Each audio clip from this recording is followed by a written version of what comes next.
Thank you so much, Tony. Um, so I think I'm not going to try and rephrase or add anything to that. I might distort it.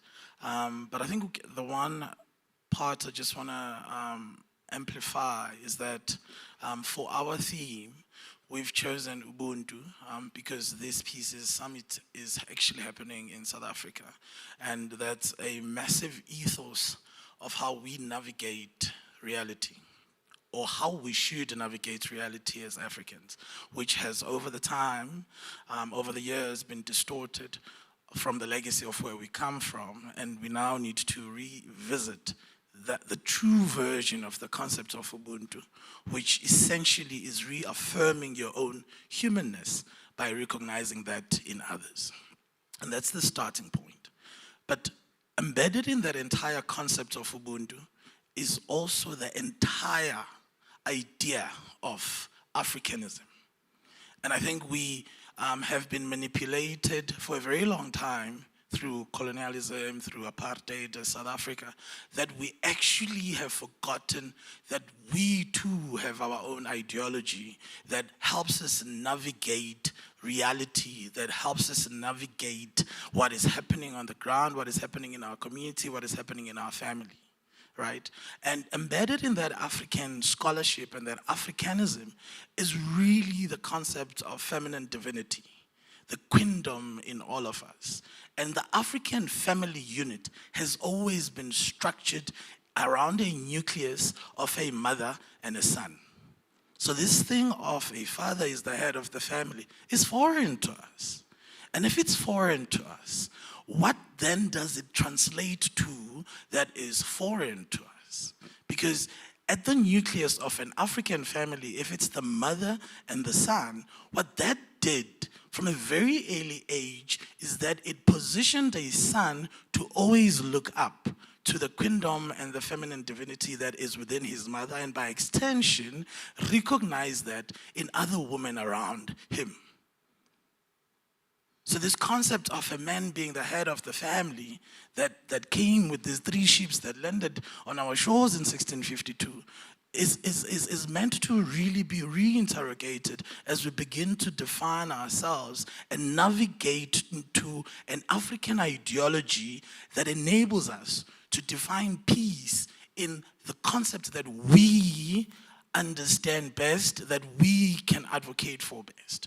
I think we've always been put at a back foot to undermine African scholarship.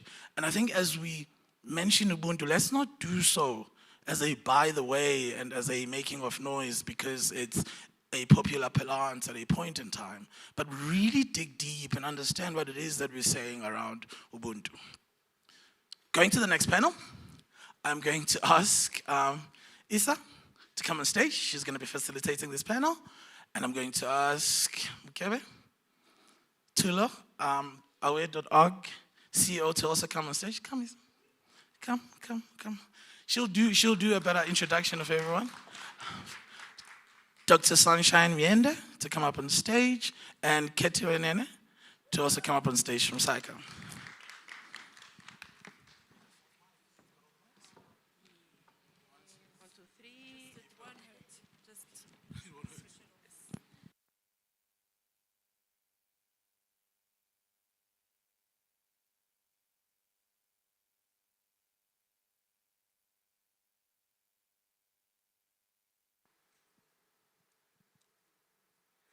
Hello? Now it is.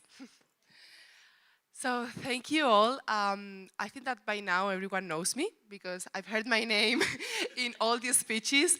I am a relaxed person. Well, jokes aside, it is a real pleasure to be here with you all, starting this first panel on youth. I'm Isabel Garcia Aguilar, working for the UN Women's Peace Humanitarian Fund. And I am actually one of the youngest person that is working in the fund, and up to just a few months ago, I was actually the youngest. So, yeah. So, well, just before I forget, I don't know if Dr. Bandil said it already, but just in case, we are live streamed you can go to the YouTube channel. I think that it just started. We had a few technical problems, but all is sorted out now. So please, it's in African Odyssey's YouTube channel, and also if you go to the social media of the UN Women's Peace and Humanitarian Fund, you will find there the link. So, starting this panel, I already took a lot of time. We are actually gathered here with three incredible voices, youth, because we want to start these intergenerational dialogues. As you have seen, the speakers that have already expressed, peace can actually take many different shapes. And youth has also a say on all of this. So actually this first panel, what it aims to do is to bridge this intergenerational dialogue, to focus on the next steps that youth can do, and to, I don't want to forget anything. And we want to, okay. Here I am, sorry. We want to learn how our critical role in contributing to more peaceful futures from day to day to the structural interventions. And from that, I want to welcome these three amazing women that are here with me today. They are Dr. Sunshine Yende. Please, I hope that I have pronounced your surname correctly. Amazing. We have as well Mokebetulo, and we have Ketiwe Nene. Just as a quick reminder, because as everyone has said already, I have been briefing the speakers. We have 10 minutes. We will have 2 rounds of questions, and you will have 5 minutes to answer each one of the questions. So, without further delay, we are going to start with Dr. Sunshine Yende. Welcome. It is a pleasure to be here with you. Is it working? Let's try. Okay, here we are. Thank you very much. So, Dr. Sunshine, she is an accomplished academic, public servant, and youth development practitioner who currently serves as the executive chairperson of the National Youth Development Agency in South Africa. She holds a PhD in philosophy in criminology and forensic studies from the University of Switzerland, and she's also currently pursuing another master's degree in public policy. She is actually focusing on youth development on this second master's. Her activism was shaped during her formative years in student politics and has remained firmly embedded in progressive youth and young women's politics. That's fine now. Sorry? Don't read all of it. Yeah. No, we are reading everything here. As chairperson of the NYDA, she brings visionary leadership grounded in evidence-based policy, inclusive development, and a grassroots understanding. It is a pleasure to be here with you today. And the first question for you is the following. In South Africa's rural areas, townships, and informal settlements, young women often encounter violence in ways that are both structural and intimate, shaped by unsafe public spaces, economic exclusion, and a daily precarity produced by unemployment, inequality, and poverty.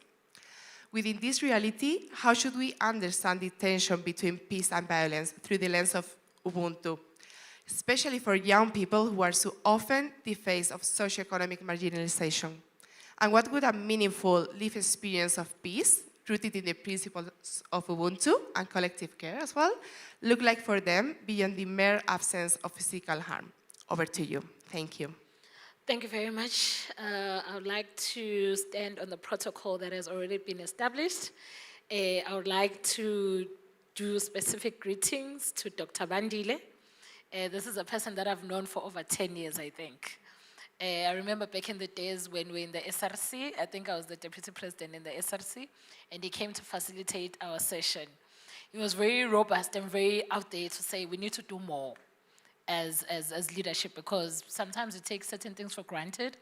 I always attribute to where I am today because I started there as an SRC deputy president, and he shaped who I am today. So I would like to give him a round of applause.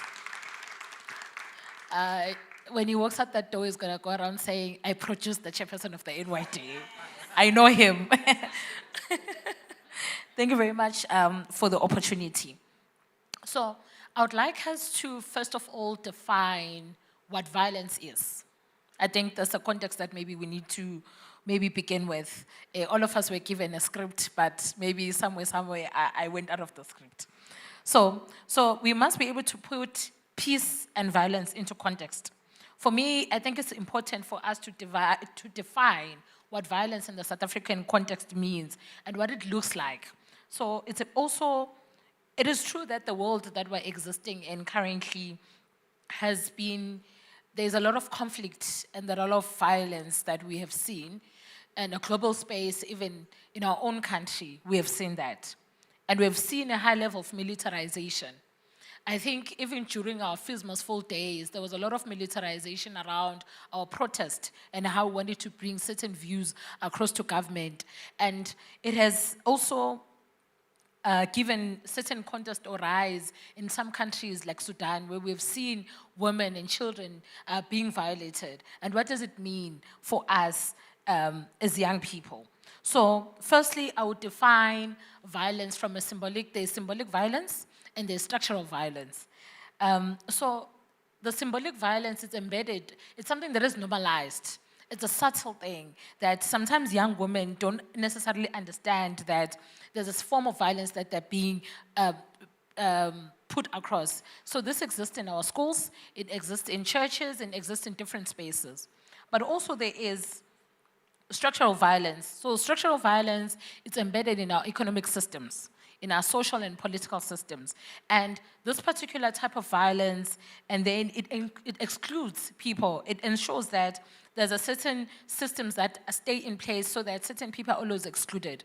And in this particular case, the people that are faces or victims of this particular violence are young women, because young women are being subjected to more, the living conditions that they're faced with are much harsher than young boys, the conditions that they're faced with. So then this gives us an opportunity to say, what is it that we need to do? I think that's where your question comes to say that meaningful experiences of peace would look like safe communities. We need to define what peace looks like. So safe communities is one of those factors that need to come to play.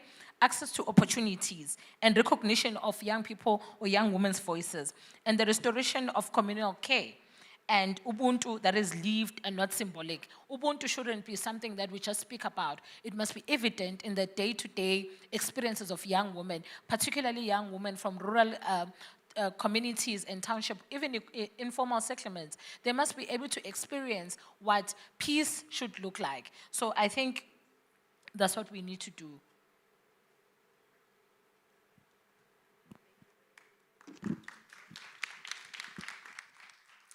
Very much words deserved this round of applause. Thank you very much. Very interesting how you really want to ground the next actions, Ubuntu, with actually action and with making it evident. So thank you very much. Now we are going to go to the second speaker, who is Mrs. Mokebe. It's a pleasure to have you here. Mokebe Tulo is the CEO of Aware.org, South Africa's leading organization dedicated to promoting responsible alcohol use and reducing alcohol-related harm. She brings a human-centered, purpose-driven vision to the organization, championing behavior change through education, advocacy, and collaboration. Before stepping into the CEO role, she served as Aware's head of brand, where she helped redefine how the organization engages with communities, partners, and national stakeholders. With more than a decade of experience in strategic brand leadership, advertising, marketing, and a focus on human insights, Mokebe is committed to elevating narratives that protect and empower people, especially women and young people who are often most affected by social harms. Her academic and professional journey reflects her dedication to harnessing creativity, strategy, and evidence to drive meaningful social change.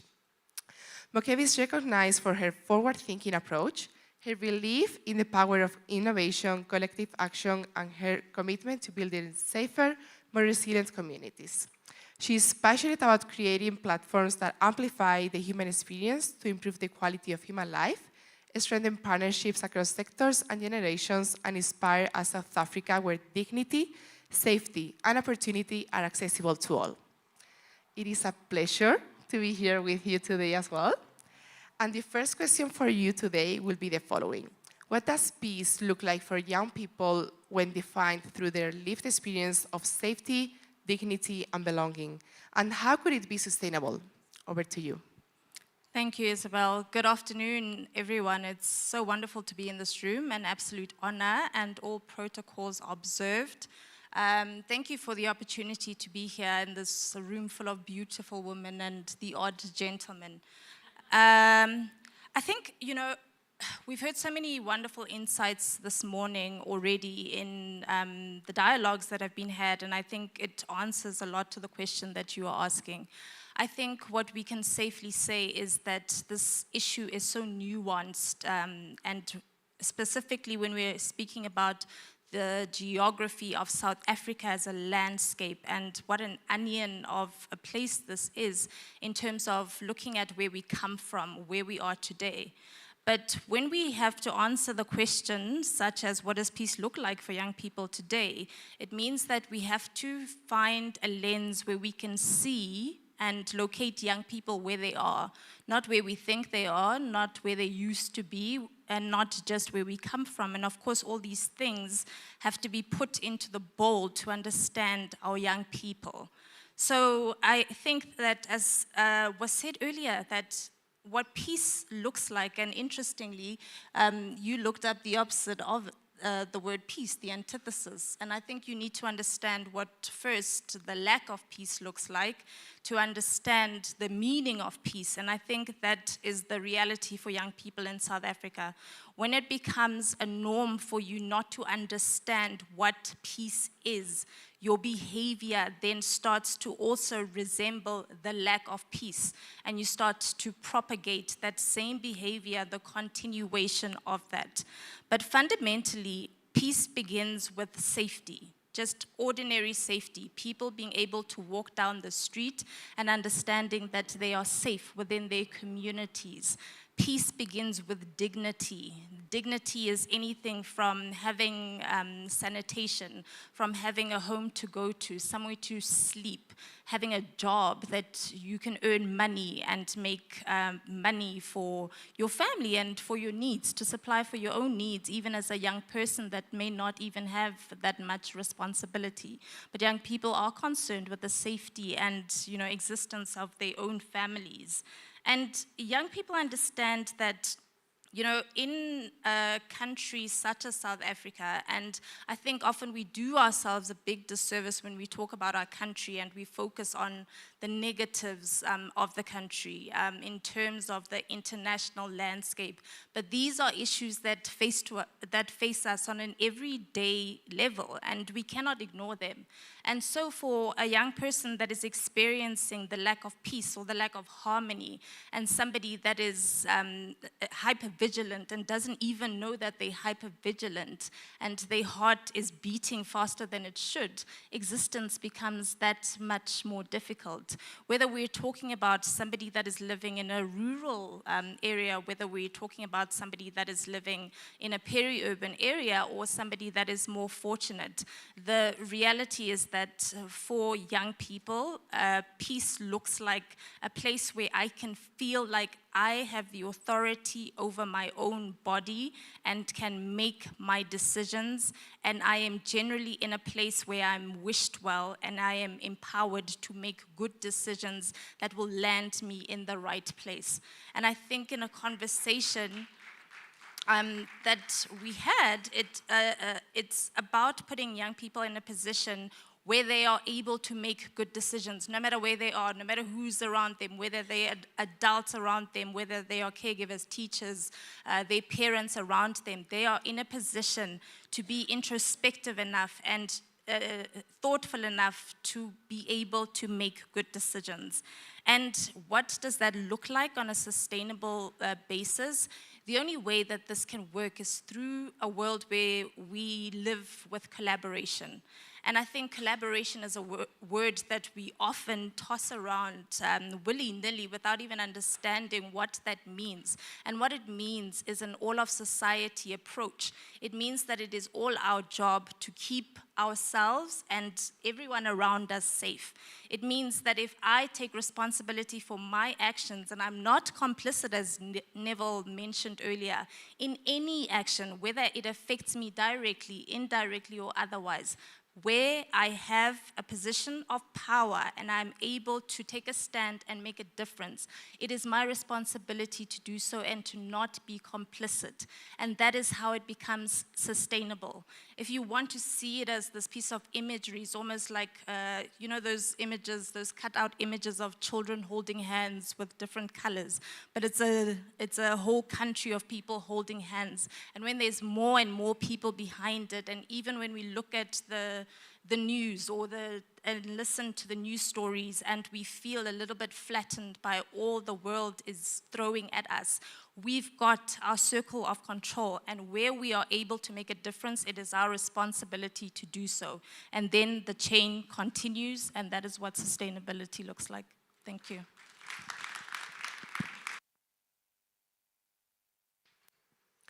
Thank you very much. It has been it's very insightful. And actually, what I want to take from your answer is how peace is not only nuanced, but it's actually a work of everyone. I want to really focus on the collective action that we all need to take to actually advance peace. And I want to link this with what Tony said before about the Grateful Ladies and about how two stories that why should they be connected? They are connected, and that's how we actually advance peace. So having said so, I'm going to thank you, and I'm going to pass to the third panelist, last but not least. I'm sorry that we are so far, but I'm very happy to be here with you today as well. I'm going to introduce Ketiwe Nene. She is a distinguished gender-based violence activist whose journey in this field began at a very early age. Witnessing the devastating impact of GBV on individuals she knew, Ketiwe became increasingly dedicated to advocating for the rights of women and young girls. In response to the alarming rise in feminicide and GBV cases during the 2020 hard lockdown, she initiated the Helping GBV Survivors campaign. This initiative laid the groundwork for Ketiwe's Foundation, a non-profit company addressing GBV through detection, prevention, and correction. As 2025 One Young World Delegate, Ketiwe proudly represented SAICA as a trailblazer committed to social change. She continues to drive meaningful change while encouraging young people across the globe to devote themselves to active citizenship. Thank you very much. And the first question for you today is the following. How do you see young women's role in fighting against gender-based violence, and how is it integral to achieving sustainable peace in South Africa? Over to you. Thank you so much, Isa. Greetings to everyone in the room. I'm really honored to be honored by you as an audience to be on this platform. And thank you specifically to my SAICA family, the team of difference makers. As a young woman in South Africa, and as an advocate for, that fights against gender-based violence, I do believe that it is a form of violence that also affects the peace or the lack of peace in our country.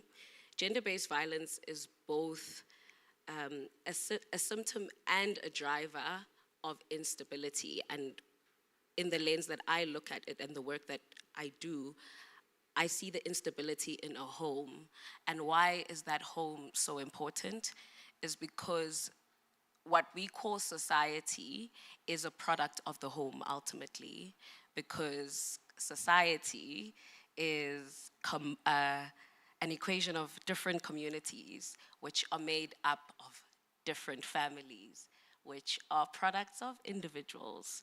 And so where there are rising statistics of intimate partner violence in a home, that violence is perpetuated from the home and then to the country or society as a whole and then to the world. And so, as a young woman, I do feel that the statistics are speaking that we are the victims majority of the time, but it's not something I like to say because I don't think we are aware of how many times violence against men is not reported. My stance at this point is if we continue to perpetuate it the way that we have and continue to speak about gender-based violence as something that is conflicted only by men and not just about the fact that there are structural problems in our society that both men and women contribute to.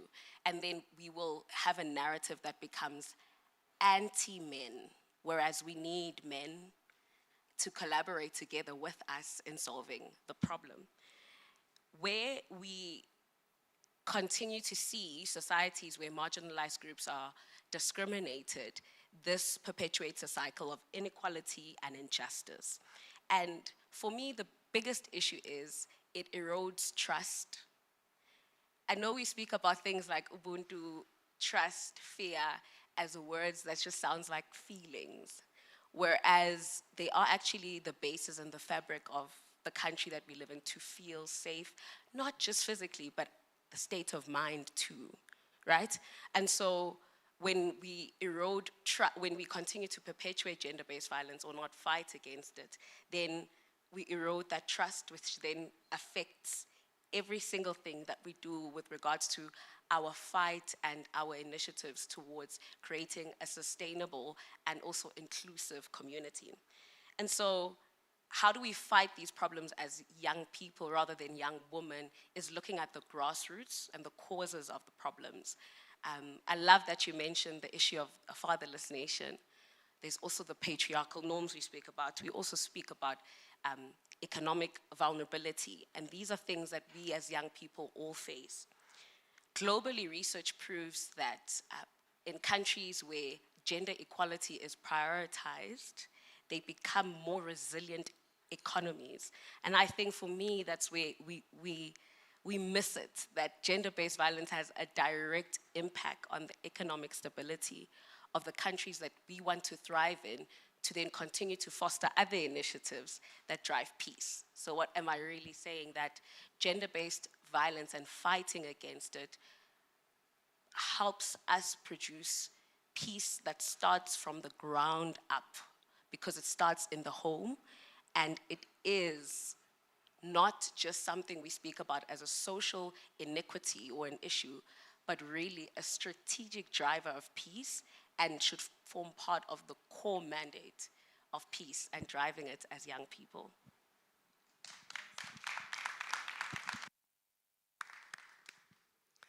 Thank you very much. It has been also very interesting to hear from you.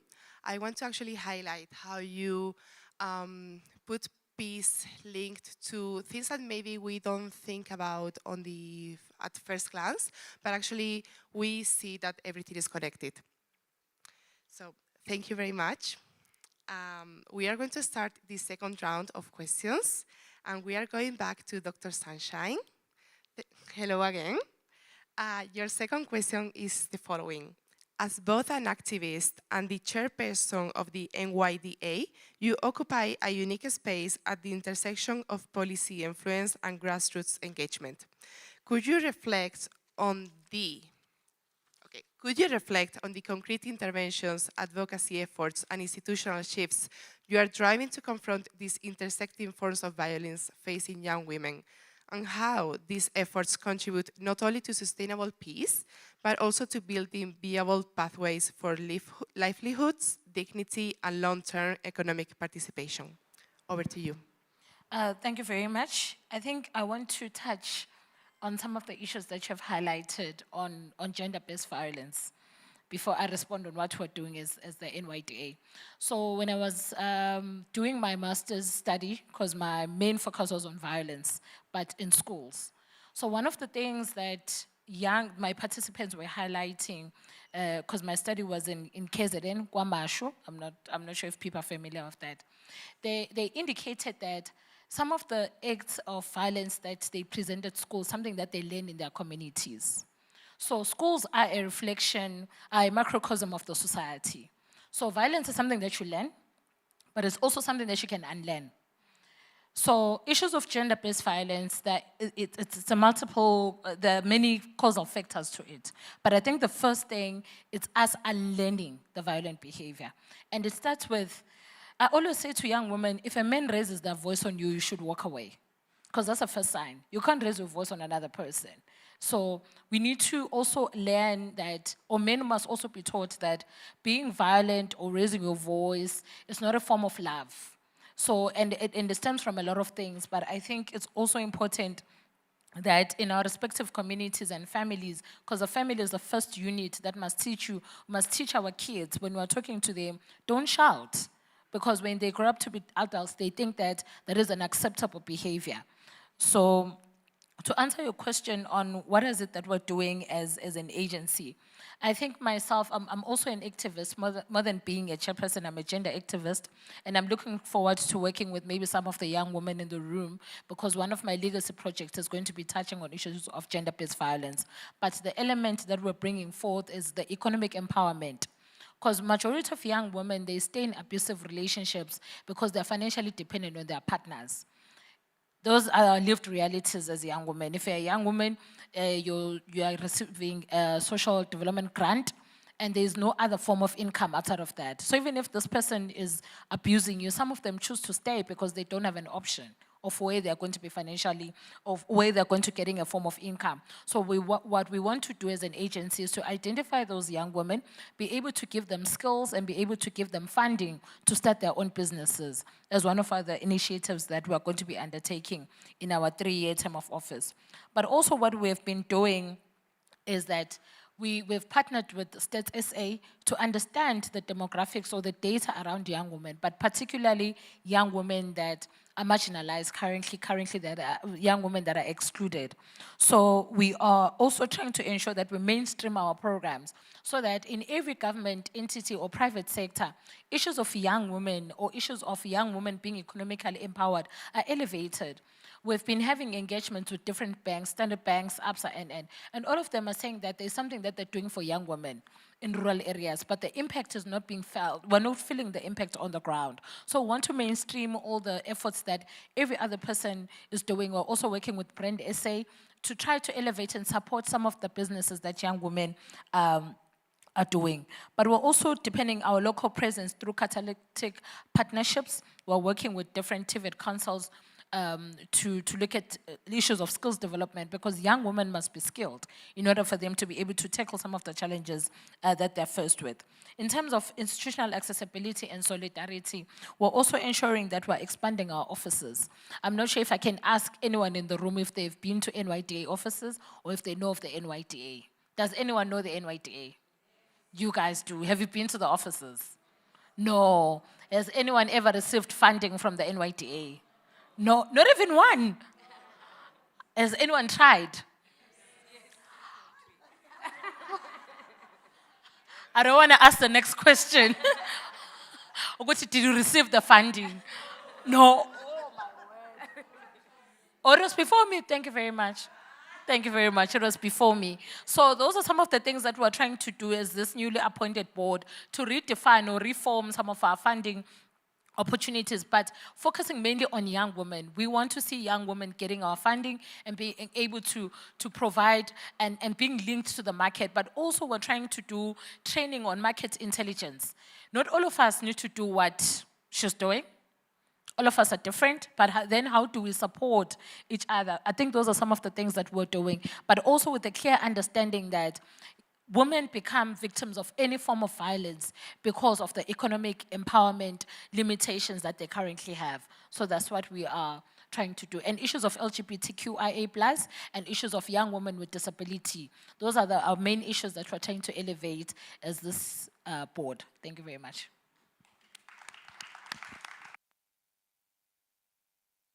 Thank you very much. And actually, you highlighted how, again, this is a work of everyone and there are multiple layers. And actually very interesting how it's important that we do an unlearning process as well. And I want to highlight that you both mentioned not only, collective action like in general, but also like literally mentioning men. And I think that they also need to start being part of these conversations. Even if we focus on, for example, here in women, we also need to actually involve everyone to continue and advance peace. So thank you very much. So for the question, for your second question, Mokebe, it's going to be the following one. What does constructive, peaceful activism look like today? And how can young people use it to strengthen rather than fracture communities? Over to you. Thank you once again, Isabel. Yeah, I think that, we've got a huge systemic problem which we've all identified in terms of the challenges that we face. And I think a big part, 90% at least, of that problem is the patriarchy. And it takes many, many generations to unlearn, undo this huge, big, systemic building, block by block. But we don't necessarily always need to come up with the big answers all the time. And I guess sometimes we have to land the answers on the ground to see what we can do realistically to begin with. I think also a lot of the work that we have to do, and specifically around the unlearning, is behavioral change. It's one thing to try and arrest the problem post the learning of the negative behavior, because we can keep on putting funding on the table, but if people do not know how to, for example, manage the funding, how to secure the funding, then it's difficult for them to get their hands on their funding in order for them to be able to do anything with that funding. So I think we have work to do in the long term and the short term, but when it comes to peaceful activism, I think it's something we absolutely have to explore. And we've seen, of course, of late with the movement with women rising up against GBV, and especially the action taking place this week, that peaceful activism is a tool that can go so far and that can do so much work in getting the attention of the people that it needs the attention of, so that we can get action. Because everything that we do is so that there is action, so that there is movement. We can speak until the cows come home, but until there's action, there is no movement, even if the action is not perfect. We don't have to be perfect in our first move. We can try, we can fail, but at least we'll have moved forward. What I think peaceful activism can look like is a group of people that sing to the same hymn book, that have the same North Star, that are aligned in terms of what we are trying to achieve, and that work towards that. And in order for us to be able to gauge that and to get to such a place, it has to be a simple thing that we're trying to do. We're trying to say GBV must fall, and it's time for our government, for example, to do something about it. Right now, we're tired of waiting. At least 15 women are being killed on a daily basis in this country. And of course, this is one of the big issues in this country, but it's certainly not the only one. In terms of activism, it takes empathy for us to get allies on our side. It is only when people understand the impact of the problem that they start to reconsider their actions and start to think, oh, maybe what I'm doing is not aligned with the person that I might want to be. And of course, changing behavior is not as simple as that, but it's all about the awareness that we are able to produce. It is about having the dialogues, because without the dialogues, nothing happens before that. It is about getting people into a room to agree, to sign petitions, to change their social media avatars to a certain color, to meet at a certain place and march in an instance where that is necessary. In the research that I've done over the past, I think the research was done between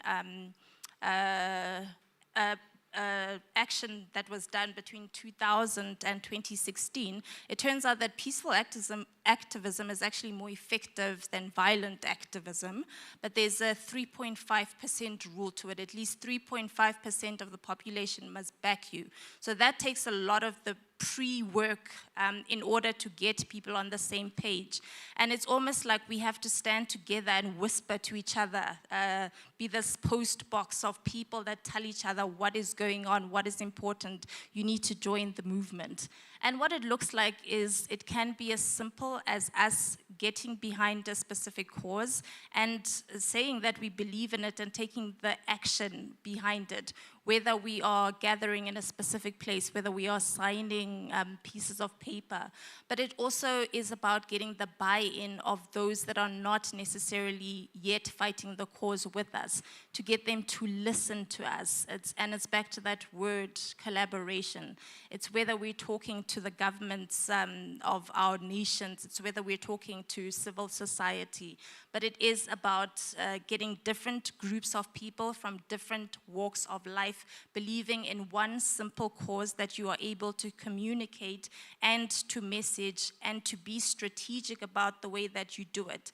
Because it is, in my observation, worse to create a movement that people get behind and that falls flat because it is ill-organized than to do nothing at all. So the unknown are actually better than the ill-known. Yeah, thank you. Thank you very much, especially for the very concrete next steps. Very useful. And now we go to our third panelist, Ketiwe. Your second question is the following. What does peace mean to you personally, and how has that definition evolved across generations? Over to you. I think I will start with the second part of the question because it's helped me frame what peace means to me. And I think for the generations that have come before us, especially in the context of South Africa, peace was often seen as a distant ideal because it's something that was fought for through literally, as we've even seen now, blood, sweat, and tears. And it was achieved through like treaties and political agreements, and often after, catastrophic events that have happened. And that has changed, or it has evolved in my perspective, where I believe that peace is very personal, and it's important to understand the context that we speak about in relation to peace. In my generation, and I don't like saying this because sometimes you are sharing ideologies where most of the generation might not even agree with, but I do believe that peace has transcended to inclusion. You also mentioned access to opportunities. We also speak about peace now as preserving our natural resources. We speak about peace as digital safety. These are all things that are important for us as young people because we use them in driving sustainable and innovative solutions. But more than anything, I think when I think about peace for myself and in driving the work we do on the ground, we've spoken a lot, and as you've said, we toss the word around collaboration. And I've really transformed how I look at collaboration based on my experience on the ground. I think as social impact activists and advocates, because I think there is a difference. A lot of the movements we can share have an element of activism which is really creating awareness and showing why a specific subject matter is important. But advocacy is what really drives the real change, because advocacy is speaking, engaging key decision makers and really seeing the implementation of the change we want to see. In the context of gender-based violence, the National Strategic Plan was signed in 2020. It's aimed to be achieved in 2030. That was because of an activist movement. But now, Women for Change and other organizations, like the one I work for, we're not seeing that change. So now the advocacy comes in. How do we create frameworks that show the government how this can be implemented in shelters to ensure that victims are supported and empowered for economic activity so that they're not dependent on their victims? So that for me is also something that's very important, that we understand that we can't just stop at creating awareness. We must go all the way into seeing the change being implemented. And that's where, for me, collaboration becomes important. I've seen that we often diagnose communities or the beneficiaries in which we work for. You go, oh, I'm helping women in a rural area. They don't have this, they don't have this. You assume the problems based on your own context of what a rural area has been explained to you. But driving sustainable change and innovative, sustainable solutions is about when you solve the problem, don't find the solution, but rather marry the problem.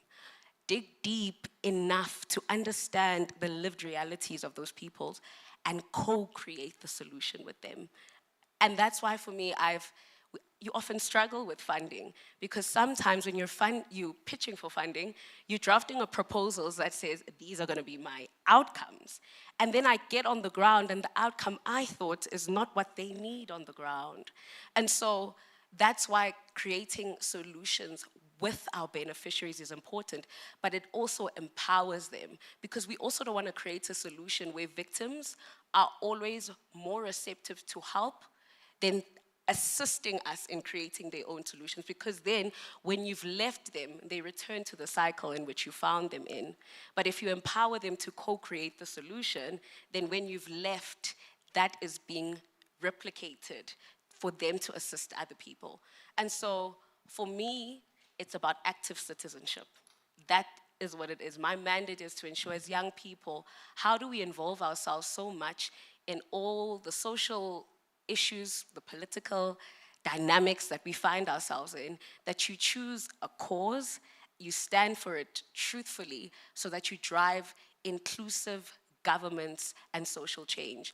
Because if the fabric or the foundation of whatever solution you drive does not recognize the importance of inclusion, empathy, and trust, then it will not be sustainable.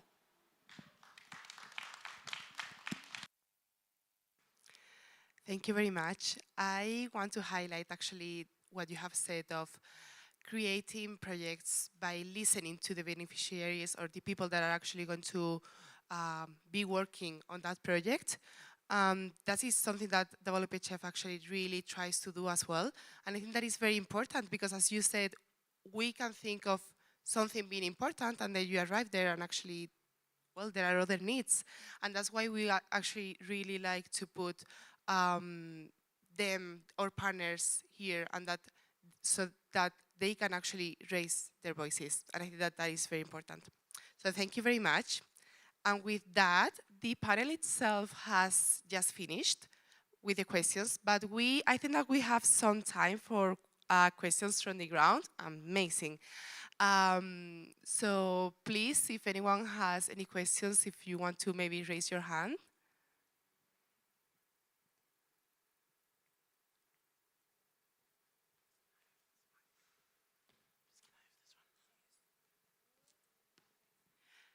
I see that Nargis wants to speak, and there's also someone. Yes, amazing. Thank you very much. First of all, I would like to congratulate you and the rest of the panel for very engaging and very interesting discussion. During your discussion, I was just thinking, especially that this panel is about youth engagement for peace building. If you could, if any of you could reflect about the role of connectivity and digital platforms for both peace building, but also for creating more division in the society and beyond.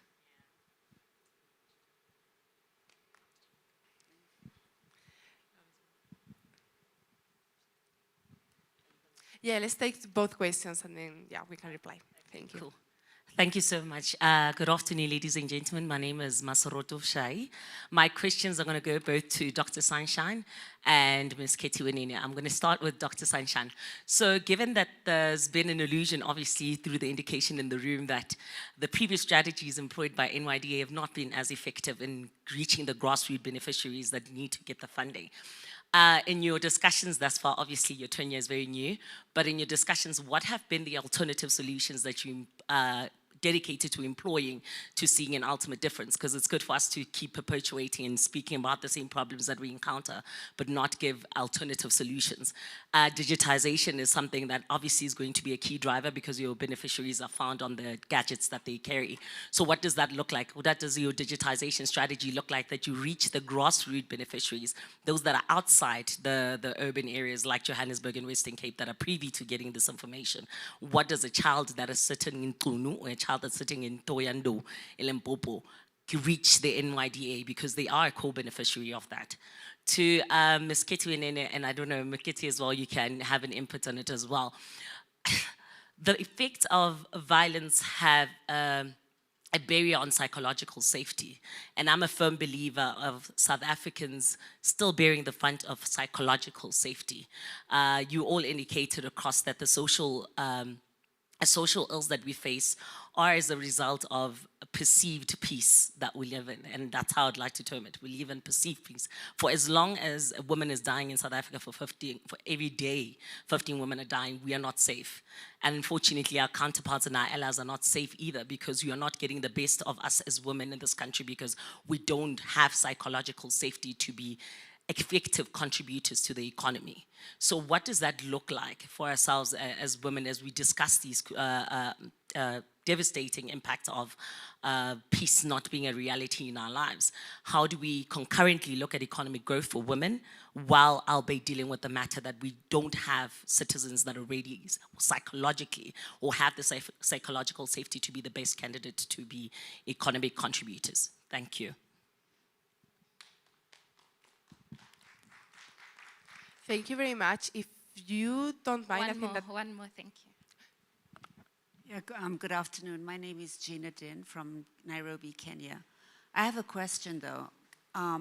Given that the youth are the largest number of youth on the continent, are so many, how do we make sure that the youth are the architects of peace and not just the beneficiaries? And what work is being done to make sure that the youth are actually creating the narrative and are not just seen as the victims and the benefactors?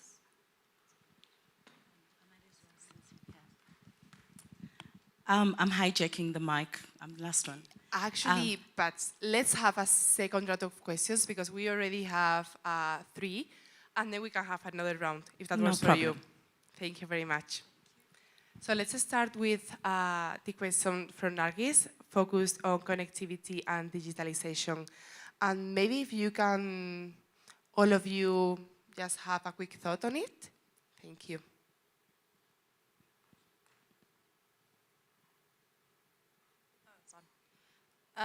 Good afternoon once again, everyone. My name is Mokebe, and I'm from an organization called aware.org. I think you heard a little bit earlier, we work a lot in the space of harm reduction when it comes to alcohol misuse.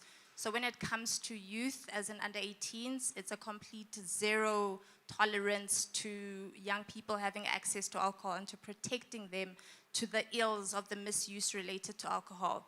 So when I speak about kids, youth, I'm talking about under 18s in the context of this. And we know that we need to use the digital platforms that are available to us in order for us to be able to reach the youth. But you need to look at, and I think the second question alluded to this, that we've got different demographics of youth in South Africa.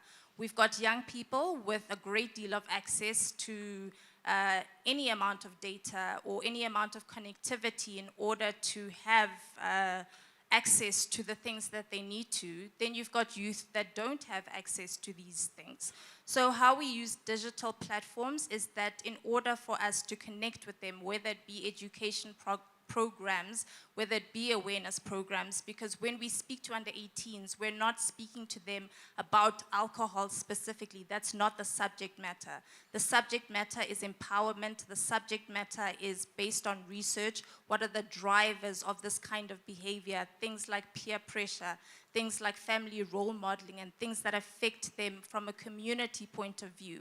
And violence then does come into that sort of ecosystem. And how you get to young people in the digital space is that you look at what it is that they are consuming and what they resonate with and what they connect with. Because fundamentally, what we say is that you're competing with culture.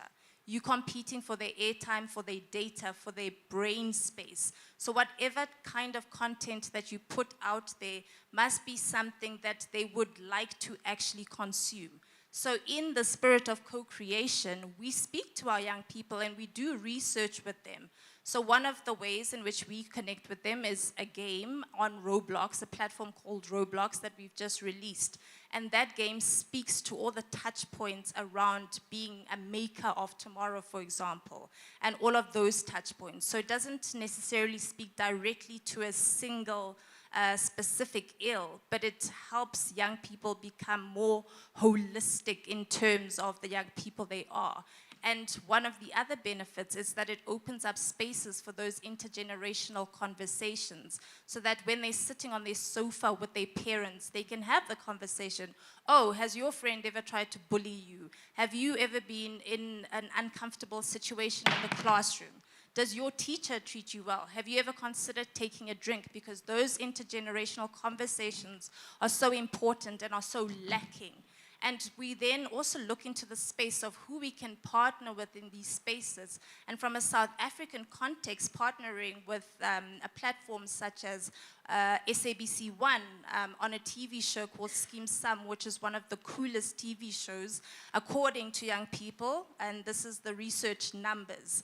And so we have an integrated storyline in there with the existing characters where they start a conversation and we plant little seeds about this. Again, opening up a space for the intergenerational conversation and looking at all of society, because there is no way you can have impact by just targeting one target audience. If you want to speak to youth, whether you're talking about under 18s or under 35s, you also have to speak to all of the community members that touch them, whether it be their peers, whether it be their colleagues, whether it be teachers, caregivers, and that is the way in which you connect with them.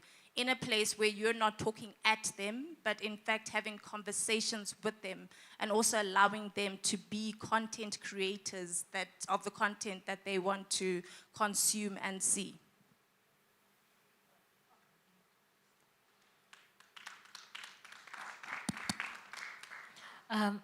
You know, being at the NYDA, the minute you say I'm NYDA, even when you're working at the airport, you're minding your own business, you're putting on a jacket.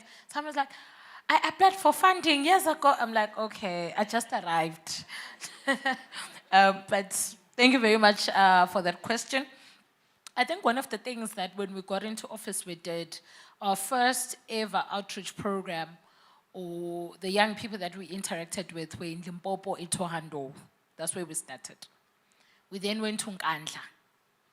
Those are rural areas, and also went to the Western Cape, Kwalanga, which is a informal or a township area. So what we want to have or introduce is what we call Panda Thursday. So if a young person in the room, you'd know there's something called Puza Thursday. So we want to redefine what we as young people are going to be doing on our Thursday. Omama, they have Umanyano on Thursday where they go and pray. Us as the NYDA, what we want to do in each and every Thursday in all the municipalities throughout the country, in the 9 provinces, is to bring closer services or opportunities for young people. These are going to be what-based.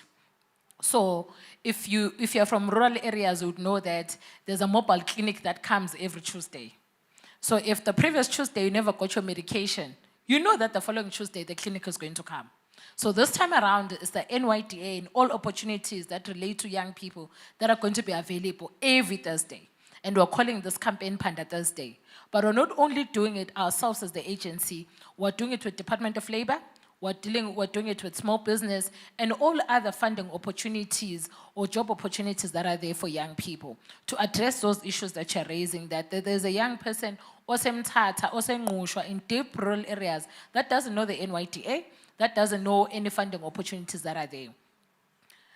You know, the other day we had a meeting, we're working closely with Minister Stella Ndabeni, who was the Minister of Small Business. There are a lot of opportunities for young people that young people are not tapping into. But the reason why they do not know is because information is not being brought to them. And that's what we're going to be doing as an agency. But the issue of digital access is, I think, it's one of the important issues, because as the NYDA, we do have our EPR system, and we do have a QR code that gives access to opportunities for young people. But you cannot expect a young person to say they must Google the NYDA. There's a system for the NYDA where you can go look for opportunities. While majority of them, they don't have access to data. Data in South Africa is expensive. I don't know in other countries, but in South Africa, in order for you to have sufficient data to access different platforms, there's a lot of money that you need to have. And young people don't have it. Majority of young people are dependent on 370 for the entire month. How much data are you going to have? You must get something to eat, you must have cosmetics and. So it's one of the conversations that when we're looking at issues of digital divide, we must start by asking, there needs to be a regulation on how much data is in South Africa. Currently, NSFAS works going good. They were doing applications. How do you expect me to go and apply when I don't have data? I don't even have the cell phone to do that, or even access to internet. There are areas in South Africa, for example, in KZN, when there's no access to internet. How do we expect those young people to be part of whatever that we're doing? So those are some of the conversations that we need to have when we're discussing issues of digitization. That is why, as an agency, we're going to be launching our NYDA app, which is going to be zero-rated, where young people are not going to need to have data. And in that particular app, you're going to have all opportunities. If Department of Minerals is having a bursary or there's a skills development program, if you have that NYDA app, you're going to be able to apply for those opportunities. And young people also struggle to go and submit their CVs. There's a need for digitization in how young people are able to access job opportunities. So as the NYDA, those are the things that we're going to be driving forward. So it's our Panda Thursday, it's our NYDA app where young people are not going to be able to pay. And then on the issues of what becomes our role as young people in terms of peace building in the African continent. So we recently met with Ambassador Mpule Khetse, where we're discussing some of the opportunities that are available for us as an agency in areas of collaboration with the Pan-African Youth Organization. So we want to partner on different issues. Last week, I think 2 weeks ago, we're in Djibouti. We had a summit for us as young people or representatives of young people in the African continent. And issues of peace building are some of the issues that came out very strongly. And when you understand where South Africa sits in the African continent, we have a huge responsibility, us as a country, to be able to drive that particular policy directive. So it's something that as an agency we're very much working on, and maybe we're going to be partnering with some of the organizations in the room, because we're not experts. We can never be experts in everything, but we're willing to collaborate and work with other organizations and countries to drive an Africa that young people are going to be at the center of deciding where do we go, what is the direction. So that's what we're doing as the agency. The next time I come here, I want to be able to identify young women that I would have said, this one got funding, this one got a job because of the NYTA, and you must give us grace. We just arrived. I know that I just arrived is not going to be for long. Thank you very much. I'm so sorry. I'm being a bully, but I'd like to say something. Yes, because we have a lot of young people here with great ideas. So I think while you have the platform and you are chairing, I'd like to just ask some of the young girls in the room. Neo, stand up. Tseho is the reigning Mrs. World. Where is she? I saw her earlier. Oh, she stepped out. So these young women, I took up the license for Miss World for South Africa. And when I took it up, I don't think I had any respect for what people in pageantry have to do. I don't think I understood. I just saw beauty queens and I was like, just parade, walk, finish, let's crown you. These women shift the needle of how society views women. These women are doctors, they're lawyers, they are absolutely the most stellar examples of what we want to do with our young women in our country. I would like to see the NYDA support them. I'm not saying, we came to you to say sponsor Miss World South Africa, but I'm not saying do that. I'm saying individually, they run projects that are called Beauty with a Purpose, and those projects are contributing to building South Africa, and I would like to see them being supported. No, Bahubon, all the others as well. Young people need to be supported by the NYDA. Sorry, I just thought I'll steal the mic quickly. Thank you. Okay, maybe let me just also quickly respond to say that I have an email address that colleagues, maybe if you've gone to the agency before and you're never satisfied, or you have a brilliant business idea, we're willing to work with you. My team is here, but also my email address is sunshine.miende, miende is MYENDE @nyda.gov.za. If you have, say it again. Oh, sorry. Sunshine.miende, miende is MYENDE @nyda.gov.za. So if you have an organization and you're doing brilliant work in whatever area or whatever sphere, we're here to work with you. That's what I'm here to say. Also like to apologize for previous experiences, but we say this is a new leaf. Let's do it better. Just the question around psychological safety.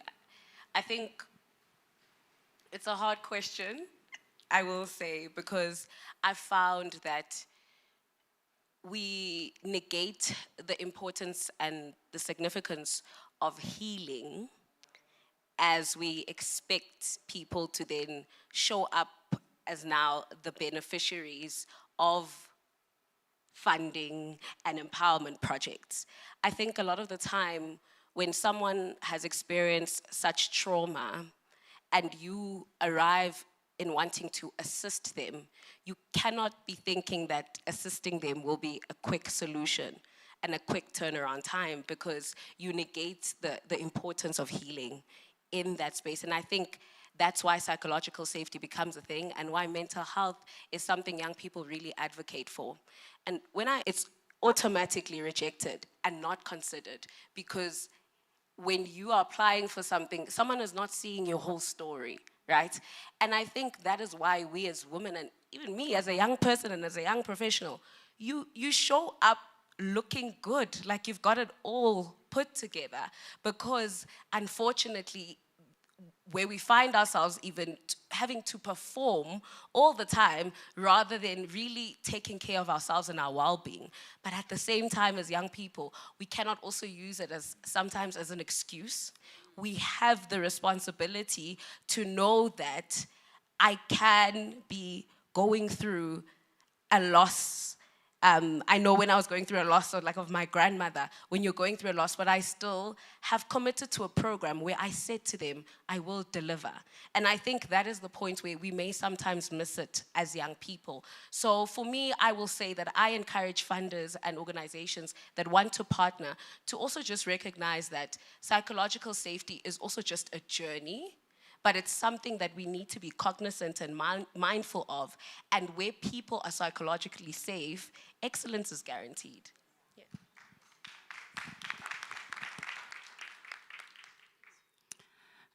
Thank you. Good afternoon. My name is Zodwa, and I chair the board of Junior Achievement. So to the NYDA, Junior Achievement is the largest youth organization globally on the continent and in South Africa. So annually, we reach about over 100,000 young people. And for the past 10 years of my involvement with Junior Achievement, we have been applying to the NYDA. So I want to commend your leadership this morning, because it means the NYDA has turned a corner. And as the organization that we are, we teach entrepreneurship. We enable young people. So 63% of the youth in South Africa is unemployed. And we want to play a part in making sure that these young people are not only looking for employment, but are able to start businesses. And we have quite a number of them that we've taken through entrepreneurship training. We've helped them register companies. We've helped them think about technology and AI and the solutions that they can bring. We've partnered with the likes of APSA and other corporates. And we'd really like to have the National Youth Organization take this journey along with us. And most of the young people that we have right now are almost ready to take the next step. They are over-mentored and they are underfunded. So we want to get to a point whereby the peace will come when these young people are economically active and they're able to go out there. And without them, as soon as we're still talking to them and preaching to them, we're not going to find peace in the communities where they live, right? So we really appreciate hearing from you, and we're looking forward to NYDA 2.0. Thank you.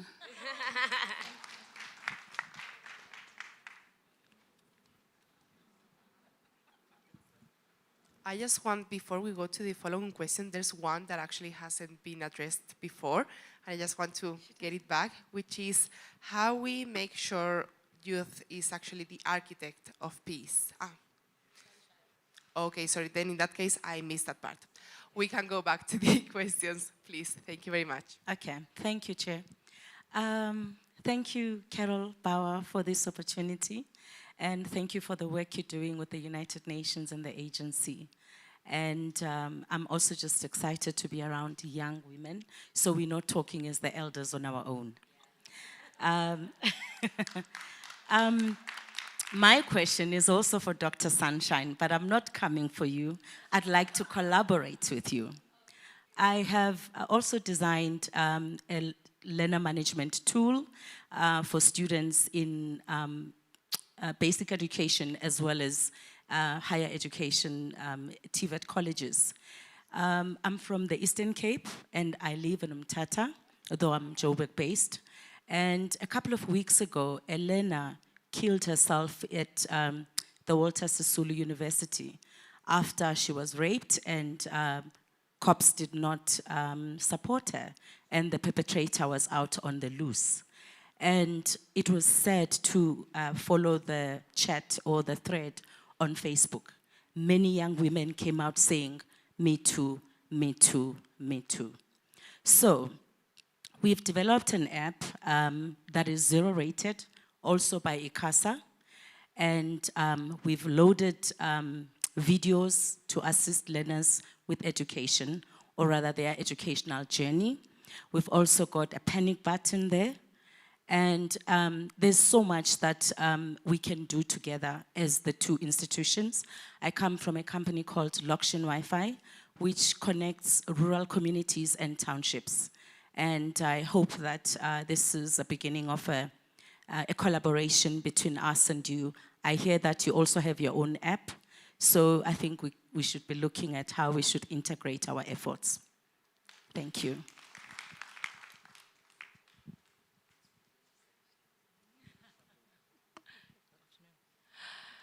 Good afternoon, everyone. My name is Yolanda Mia.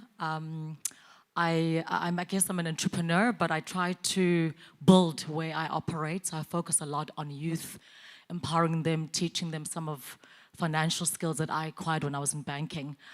First of all, thank you so much for this morning. I mean, half the time when you were speaking, I wanted to stand up and say, amen, amen, amen. So I feel truly empowered, and thank you, Carol, for setting up this opportunity for us to really just become a better society. My question goes to what you've clearly demonstrated, that peace is a culmination of multiple spheres, but really it all comes from the home, which builds a society. Now, South Africa has a very peculiar structural issue, particularly South Africa actually on the continent, very different to the rest of the continent because of our migrant labor system, where we've got about 65%, as you know, of households which don't have father figures. Not only biological, but even a figure to look up to. So dealing with the structural issue when we're trying to resolve a matter that is really driven in the home, what are the type of initiatives, it's the whole panel, that we as society can be aware of or do just to deal, because that's not changing, unfortunately, but it's structural, and it actually talks to what we're trying to achieve at the top. That's my question.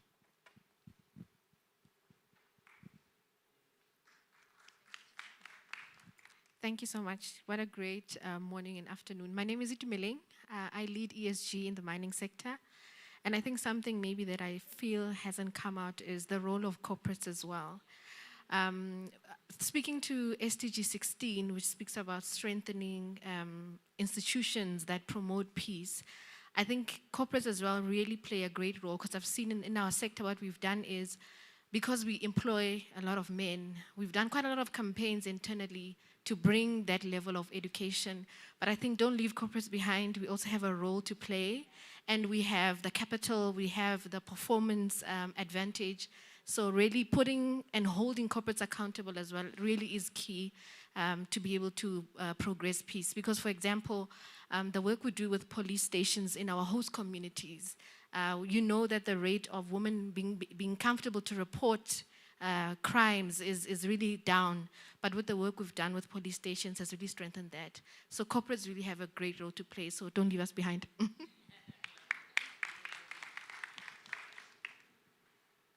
we take more? Yes, let's take our last one, please. Well, two last one, because I have seen I have seen you with your hand stand. So let's take both of them. Thank you. Good afternoon, everyone. We know GBV is a problem. We've had advocacy coming up with the color purple, but now there's also another movement with the color green, where men are disagreeing on this movement we're having, and it may be out of misinformation, fear, and saying, what about me? Me too.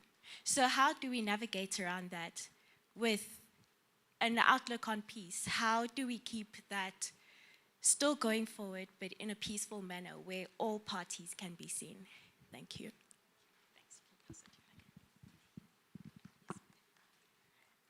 Good afternoon, everyone. My name is Tebohora Pakhadi. I'm also an entrepreneur. I'm in the space of property development and construction. I also do trucks, logistics, yes, and bulk transportation. Now, through my business, because it's predominantly still a white boys club, I've been exposed to an organization called AfriForum. This organization is basically an organization by Afrikaner people, for Afrikaner people, where they contribute funds and create their own economy.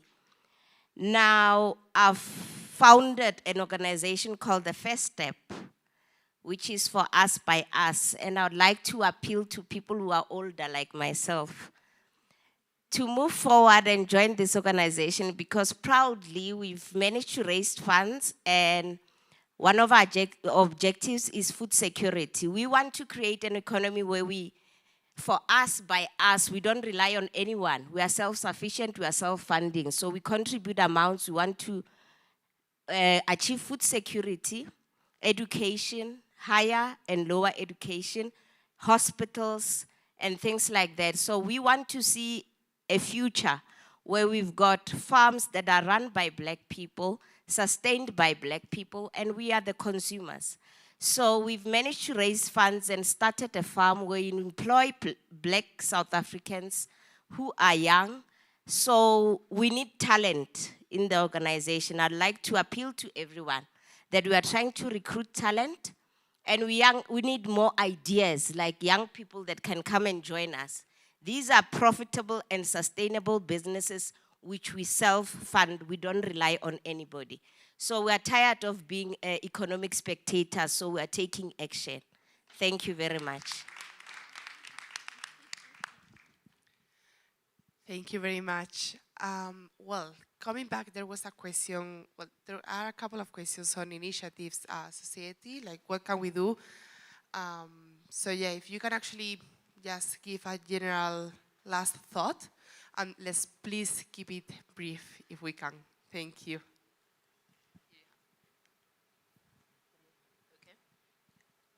Okay, I will try to keep it as brief as possible. Thank you for those wonderful questions.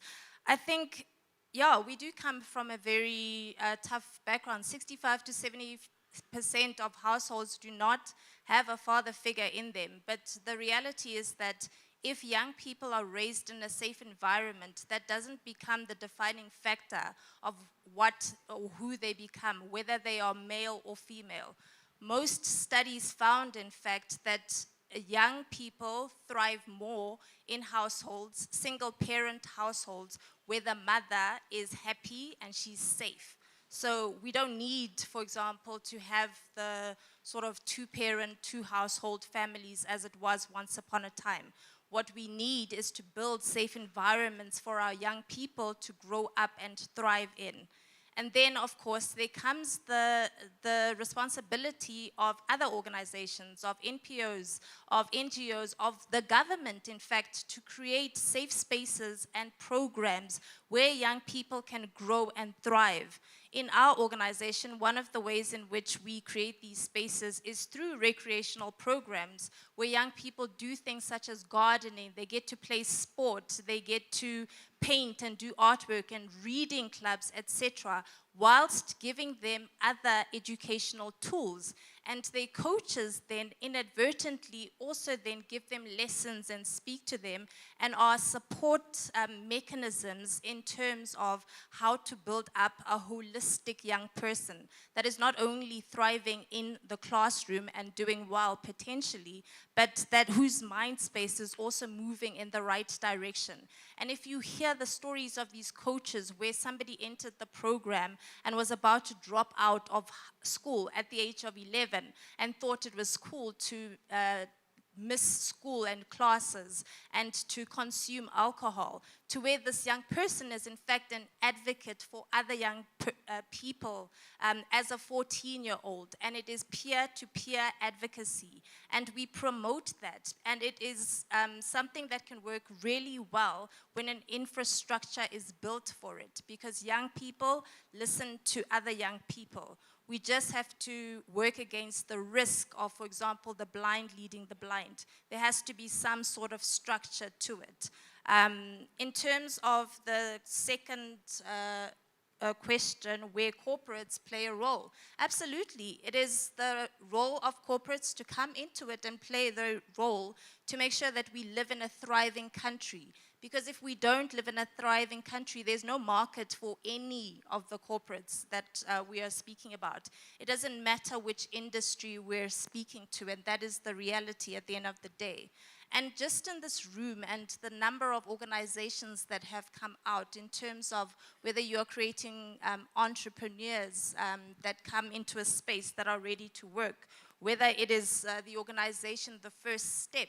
There's so much space for collaboration. There's organizations, off the top of my head, for example, the Youth Employment Service that works with the NYDA, that has zero-rated platforms where young people can find jobs, that matches young people with their skill set via where they are placed in the country so that they can get work experience, so that they can get jobs, and so that it is sustainable. But it is up to corporates to do their jobs, and corporates are well aware of this. So all of us in the room must also talk to the corporates and take advantage of this. Corporates are always looking for an opportunity to also meet their criteria, because it's not only their moral responsibility, but one of the imperatives to be able to do business in this country.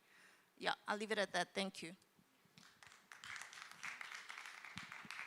Thank you very much. I am sorry, but we will have to stop here. Thank you to all the audience for their questions and their insights. This has been a panel full of new insights and concrete next steps. But it all comes to the same, which is that we all need to work on this together.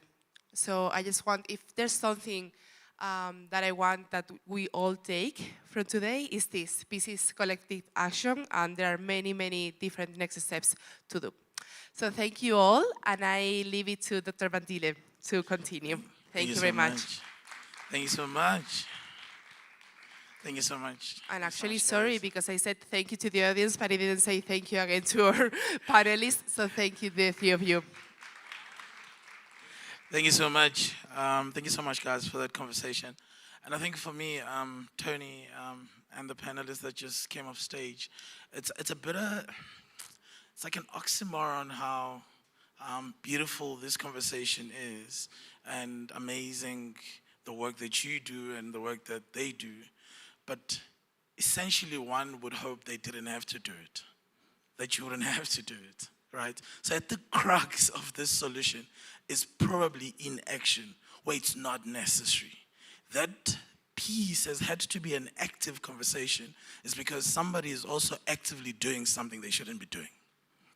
And that's such a contrast and conflict thought in my mind where I'm really appreciating the breadth and depth of the work being done, but I'm sitting and thinking to myself, especially as a doctor, the Hippocratic Oath says, first do no harm, right? And if the harm wasn't done to begin with, we wouldn't have these conversations. But thank you that you are doing them because the harm is being done and we can't wish it away and we have to actively and aggressively continue to do the things that we do. On that note, we're going to go to a break and lunch will be served at that long table. And that's not a mistake.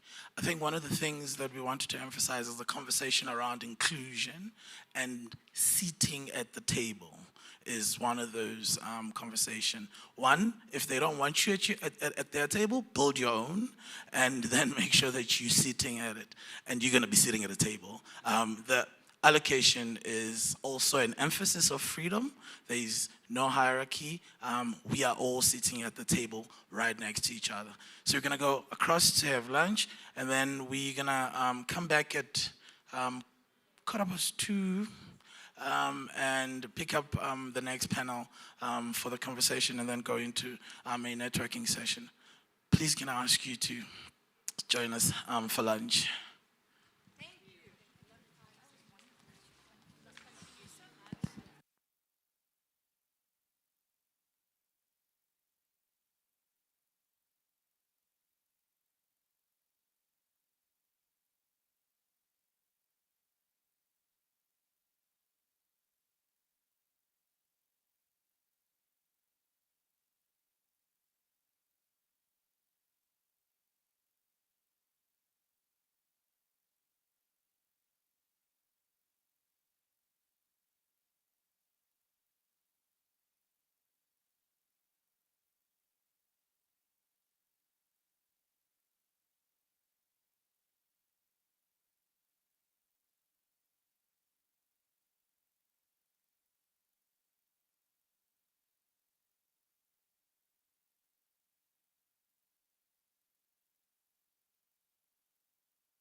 Lunch is free seating, please. Everyone is a VIP today. So I can see people are edging towards the tables unsure. We are all VIPs.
Test, test.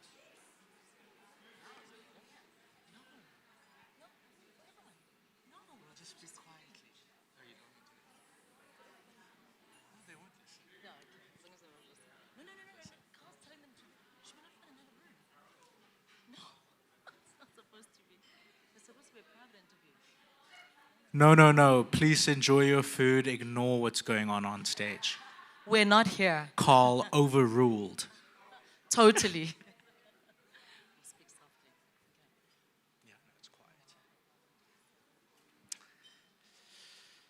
So, here I am back with a few guest interviews. Now with Madam Yolanda Mia. Ma'am, what does peace mean to you after everything you've heard over these fantastic panels? Thanks, Dante. I mean, it's been such an incredible time this morning. We've had really phenomenal panelists, talking to what they're understanding peace to be. And I guess peace is not only a physical being, it's peace, it's a state of mind, it's economic freedom. It's knowing that if you go a particular path for a certain outcome, there's a guarantee that that outcome will be such.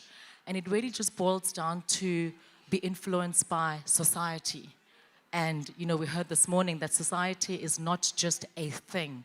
It's a culmination of families building up, and those families become, you have individuals who become part of society. And all of us, it's collaboration. It really takes a holistic approach to create that peace, but it's not really conformed to physical or state of mind. It goes to also that economic freedom, and really it does require a collaborative approach, bottom up, from our families and into societies. So it is very, very broad. No, I couldn't agree more. It's not just the events and the institutions and the organizations, it's the actual members, it's the individuals. My next question is, I understand this isn't the first time you've been affiliated or been to a UN women's event. I understand you went to the UN in New York recently. Yes, that was a very exciting time. In fact, you won't believe, I think I was wearing the exact same dress on that day. I like to support local designers. So, we went through a very difficult time during COVID, when most of South Africans weren't able actually to travel, and particularly to the US, because we had been red listed as a country. But through the work of Carol Bauer and UN Women, we had received a dispensation where we could actually travel, supporting Mam Pumzile in raising money for African artists. So as much as it was such a challenging time, I always say when there are challenges, it's always an opportunity, to create something out of them. And I have to tell you that the platform was just incredible. We went over, we made millions of dollars, where we're able to really, firstly make the world aware of African art, but also we're able to land it in very, very beautiful homes. So yes, it's not my first time, and I hope it's also not my last today, because it's always so impactful. No, amazing. And I'm sure you'll be very glad to know that that's being continued. I'm sure you saw a few Carol Bauer bags in the corner there, some lovely art scattered around. And just between you and me, there might be a gorgeous dress going up for auction later. Oh, I'll look out for that. You know how I feel about that. Exactly. Well, thank you so much. No, it's a pleasure, and thank you. Thank you for your time.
So, oh, that's quite loud. Testing, 1, 2, 3. So, Sejo, That's the one. Mrs. World, The first black Mrs. World. how does it feel to be here today? Very eye-opening, the conversations we've been having. I think the MC did say that it's difficult to say it's a great conversation because the topics are so difficult to navigate. But I think it's always important for us to have these conversations and to learn from one another. It's great when you hear perspectives that you haven't necessarily thought about, and you leave here a changed person in order to become a change agent. I have to agree. So, what do you think? I'm sure you're familiar with my mom's previously being the license holder of Miss World South Africa.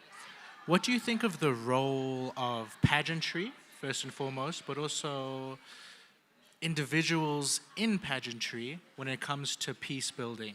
Because it can seem like quite a daunting, almost a task for an organization, not for a person.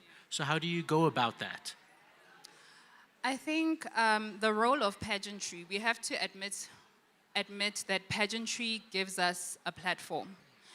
And we have the responsibility to use these platforms that we have to become voices for those that are marginalized, voices that are voiceless, or people that are feeling voiceless. We had a good conversation this morning about how to actually become change agents for peace. And I think it really begins within. It's all good and well to want to cultivate peace, but when we start in our homes and we start in our communities, and those of us that are given platforms on which to stand and to use our voices, that's where we need to advocate for peace and advocate for what is right, even when it's inconvenient or scary to do so. And I think that's where the role of pageantry and pageant organizations definitely steps in.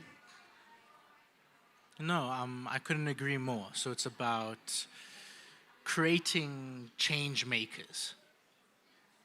My final question for you is a little bit more on the business and the corporate sense. As I've spoken about earlier today, we're in the B20 week of the G20.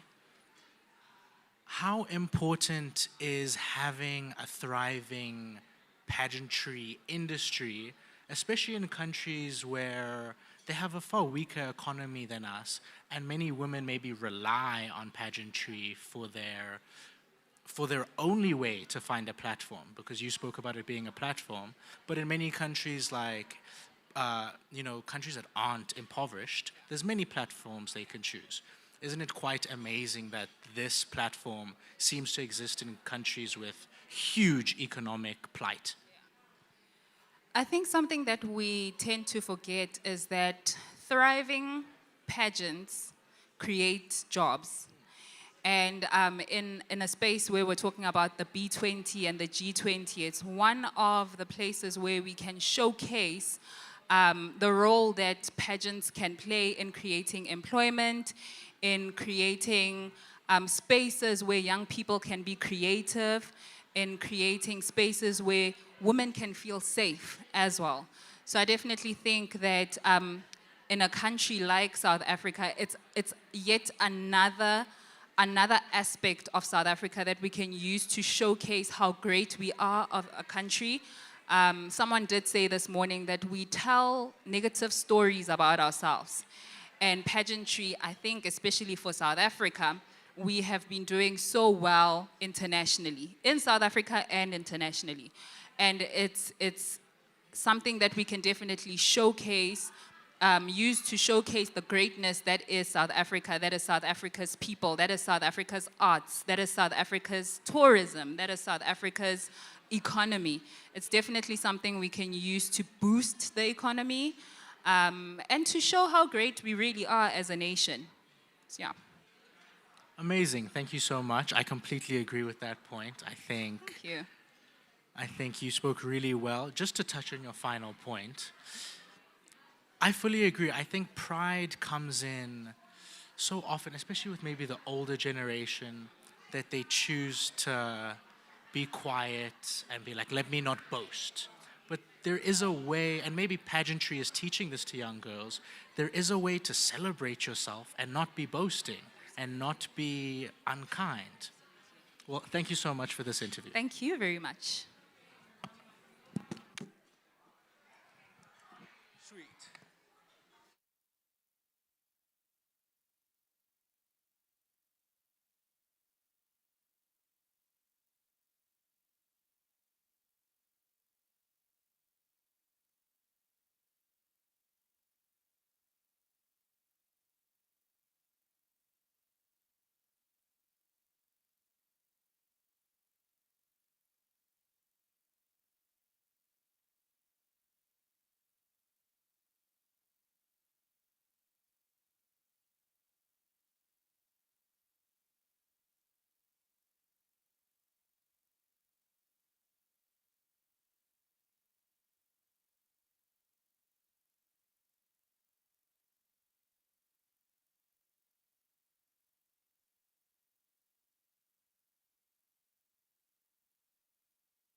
Ladies and gentlemen, just a short interruption.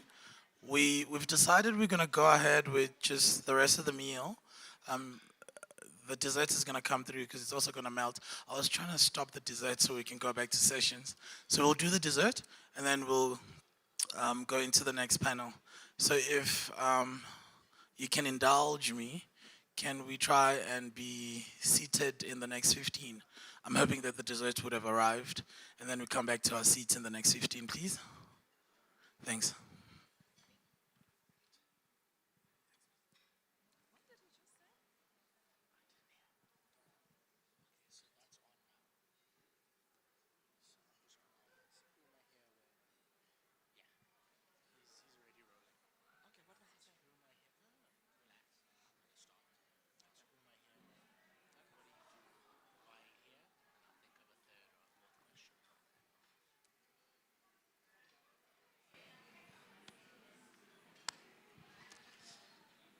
So, as we're having a beautiful lunch here, I just picked out an interesting looking guest. Who am I here with? Why are you here today? How are you feeling about the event so far? Thank you so much. So my name is Makosi Koza. I head an organization called Women in Waste South Africa.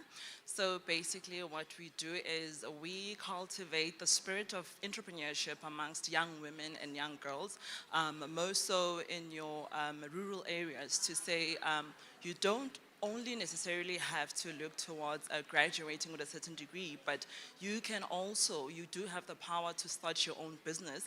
And in a very male-dominated space, which is waste management. So basically, that is what we advocate for. So a bit about myself. So I'm a geochemist by profession.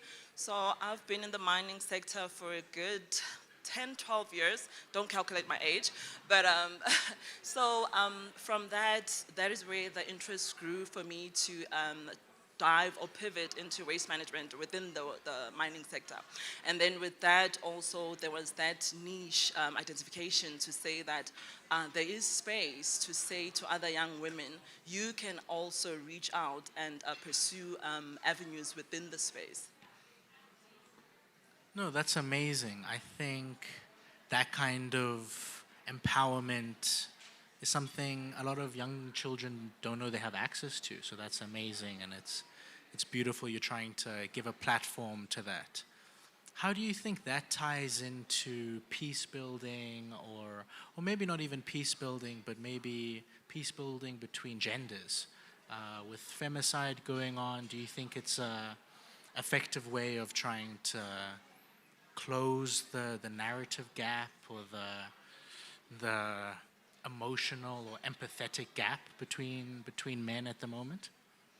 Yes, no, definitely. When we look at things like gender inequality, those predominantly exist in such industries like your waste management, your mining, where you have young women still of the notion that this is a sector that I cannot penetrate, solely because it is the norms that they grew up being exposed to say that it is my dad, it is my brother that is supposed to pursue a career in mining engineering, in metallurgical engineering. But we are saying to them, you can also do it.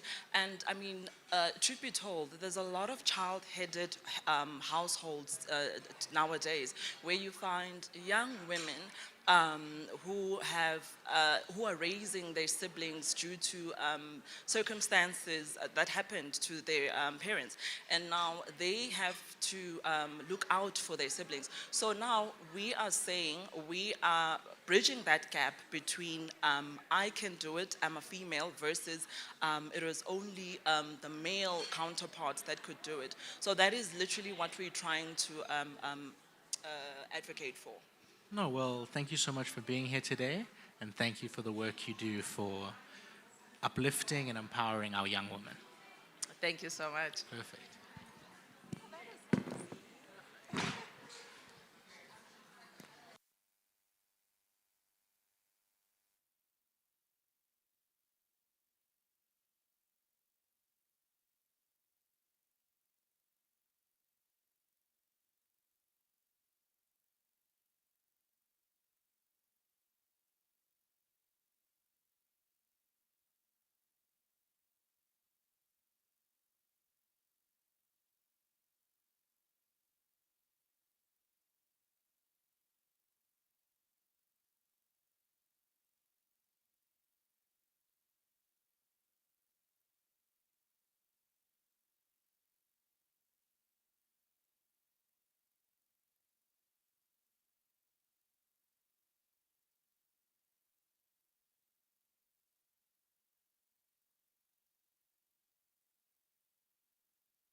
Ladies and gentlemen,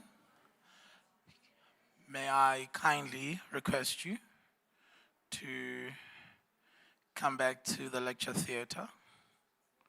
I know you're enjoying your tables. You'll go back there. But in the meantime, can I just ask you to come back, please?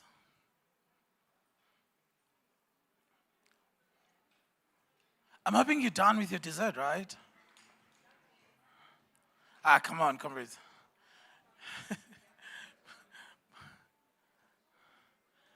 Look, if you're not done with your dessert, or it hasn't arrived, I'll make sure it comes to you in class. I'm just worried about time.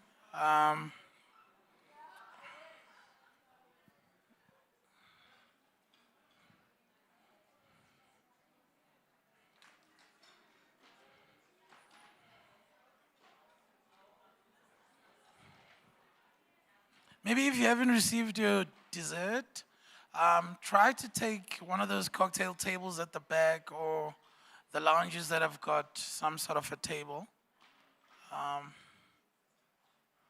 So that, what's going on? Wait, what's going on? Are we closing all the chairs? What's going on? Are we gonna fit everyone in this, Carol? Are we gonna fit everyone in the couches? Are we gonna fit in the couches? Are we taking this away? Okay.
I'm actually just writing them to remove this chair.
Thank you so much.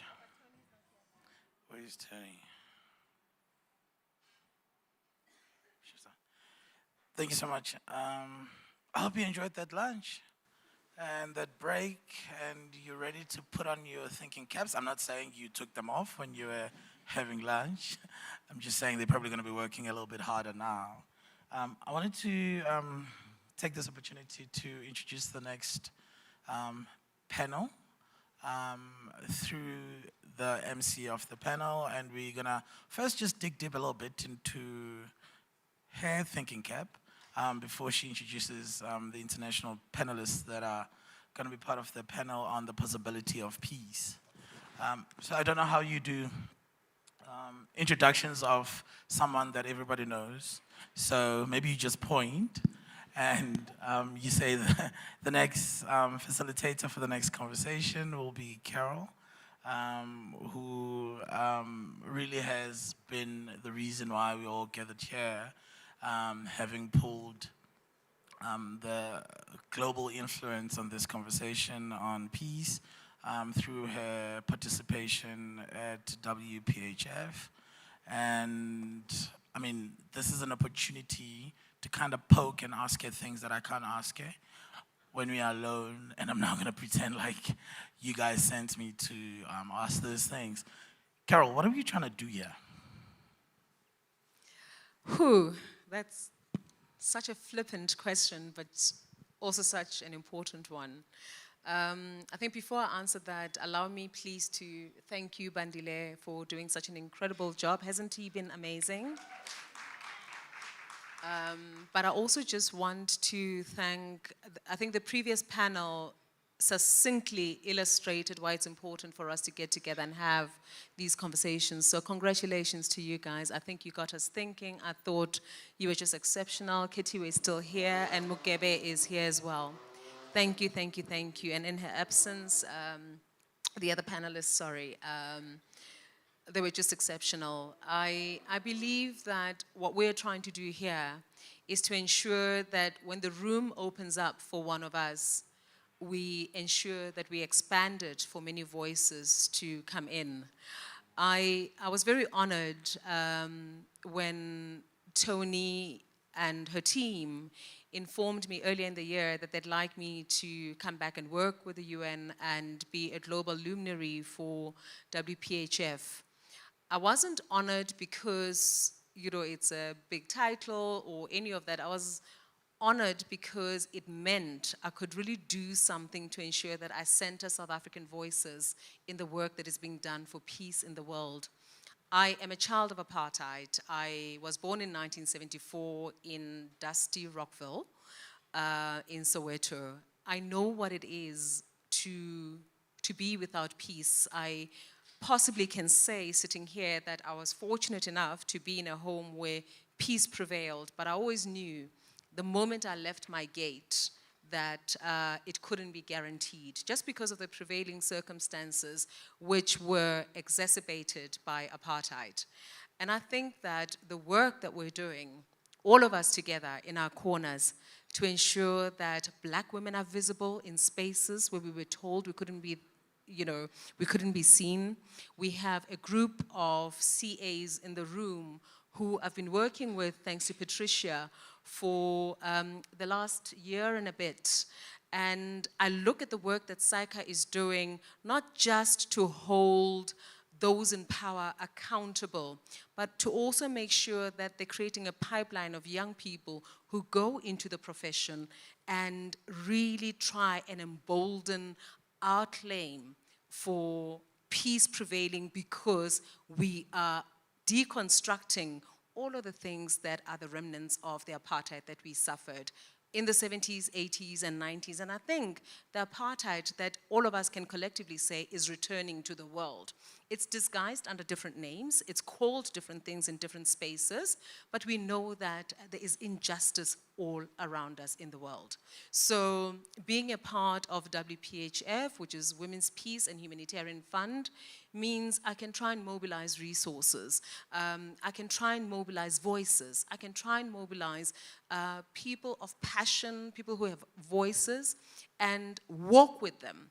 Not just enter alone and say, this is, I've been appointed. I think the UN has learned now, when they appoint me, I will bring 10, 15, 20, maybe 100 people along. And I'd like to thank all of you. Isabel, I know that Tony is still doing her interview. I'd like to thank them for allowing me to have all of these phenomenal women walk this path with me. So I think you just started touching on something that I wanted to double click on. There's an abrasive and overt rise of white nationalism, not just domestically but globally, that is positioning itself as an aggressive regression of all the advances that we've made in terms of inclusion, in terms of the Rainbow Nation where we come from as a country. How do we push back from those anti-progressive forces that are now threatening all the fundamentals that we've literally been chasing as the global community? I think the pushback begins with what we do within our own spaces. I think that if we think by pushing, the pushback requires us to go into the spaces that are trying to reject us and try and transform those spaces, we are going to continue to be fighting injustice. We're going to continue to be fighting and having these conversations in 10, 20, 30 years' time. I think that what is absolutely crucial for us now is to start building this Africa that we say is so magnificent.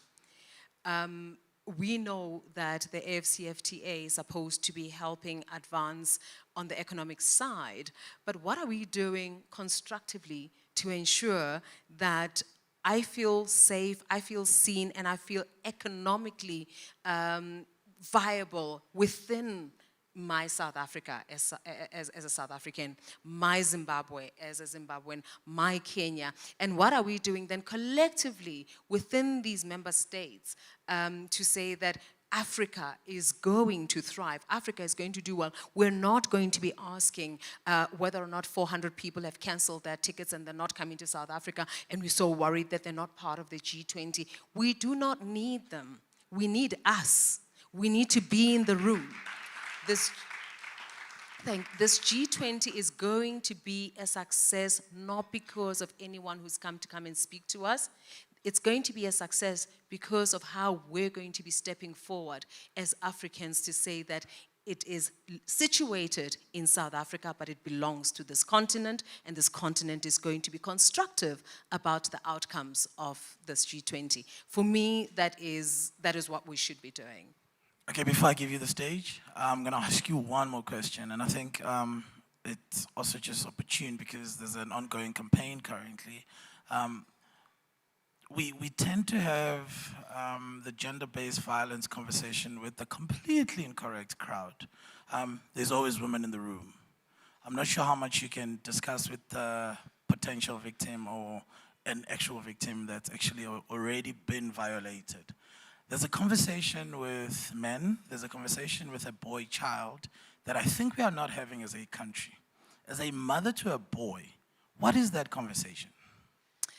I think it's such a difficult question, and I learned that it was difficult when I was producing Motswako. So there is agency that is placed upon women to monitor and create the kind of men that go into the world and behave in a manner that is acceptable to the world. I think there's nature and there's nurture and there's something in between. And the conversation about what needs to happen to create the kind of society that we can be proud of, to have men in our society that do not violate women, that do not violate other people. That is not really a conversation that I think I'm having because I'm a mother to a boy. It is a conversation that I'm having because I'm a parent. I think that men are responsible for modeling behavior that raises boys that can go into society and be exemplary. I think as women, we have a very important role to play in raising children generally that can be discharged onto the world. There are some children that should be kept at home until you've reared them and they are ready to interact with society because the civility is lacking. They have no respect. But I have a problem with the responsibility of women to raise the right kind of person to discharge, because it's a collective effort. There aren't many women that can claim to have created a child on their own. So these people who are co-creating, future citizens, future leaders with women need to begin to be in the room.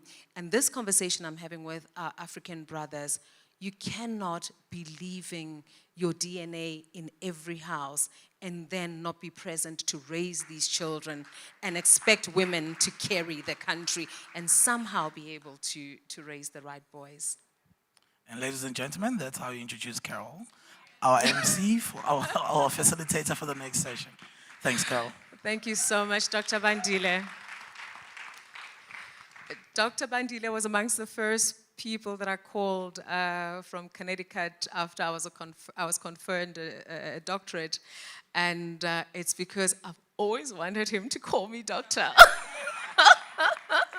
So I called him and I said, "Where Dogotela?" And he knew exactly what to say. He said, "Where Dogotela?" And then, of course, later on he said, "But can you save lives?" I think through the UN, we are doing the best we can to save lives. I'd like to just ask for your permission to do something totally unconventional. I think that for many years, I was on television presenting, having these conversations, and I don't think there's anyone who really wants to hear me have these conversations anymore. So with your permission, I would like to take the role that has been given to me and give it to somebody whose mind I love, somebody who I think enters the room and changes the complexion of the conversation and always ensures that we leave brighter, more enriched, and brings a new perspective. I get to do a lot of interviews, so I think that my perspective on a lot of the things that are going to be ventilated here, those perspectives have been heard. But before I introduce her, I'm going to introduce her panel. And in fact, before I go on to her panel, I want to have just 2 words on apartheid and exclusion with a dear friend of mine, Wendy. Wendy, would you afford me just a quick word with you before I introduce the panel? Please, if you can. Dr. Bandile's mic is still, there's a mic on here. So very quickly as Wendy comes up, Wendy and I go back a long way. I think the first board that I ever served on, I ended up on that board because of you, and this was in the late 90s while I was still on screen. And it was for power, and it was just amazing the work that we were able to do during that time. You continue to be an advocate for equality, you continue to address issues of apartheid and exclusion, and you speak on issues that not all of us are always comfortable to talk about because we're always looking at the politics of the stomach. This panel that's going to be coming after our quick discussion is going to be looking at deconstructing apartheid and exclusion and all of those issues. As the generation that first, encountered the euphoria of a new South Africa, a South Africa that was going to give us a better future for all of us. I think that was the slogan when we were voting in 1994. Yes, I'm that old. How is this democracy doing? Wow. Well, first of all, Carol, it's a pleasure to be in conversation with you again. For the record, I was not aware that I'd be called to the stage so quickly. But look, I mean, I think we have had 30 years of formal kind of institutional democracy. But people's lives, for the most part, if you look at, or if you go into small towns and villages in this country, people's lives haven't changed necessarily. And when they have changed, for the majority of them, they've changed for the worst, right?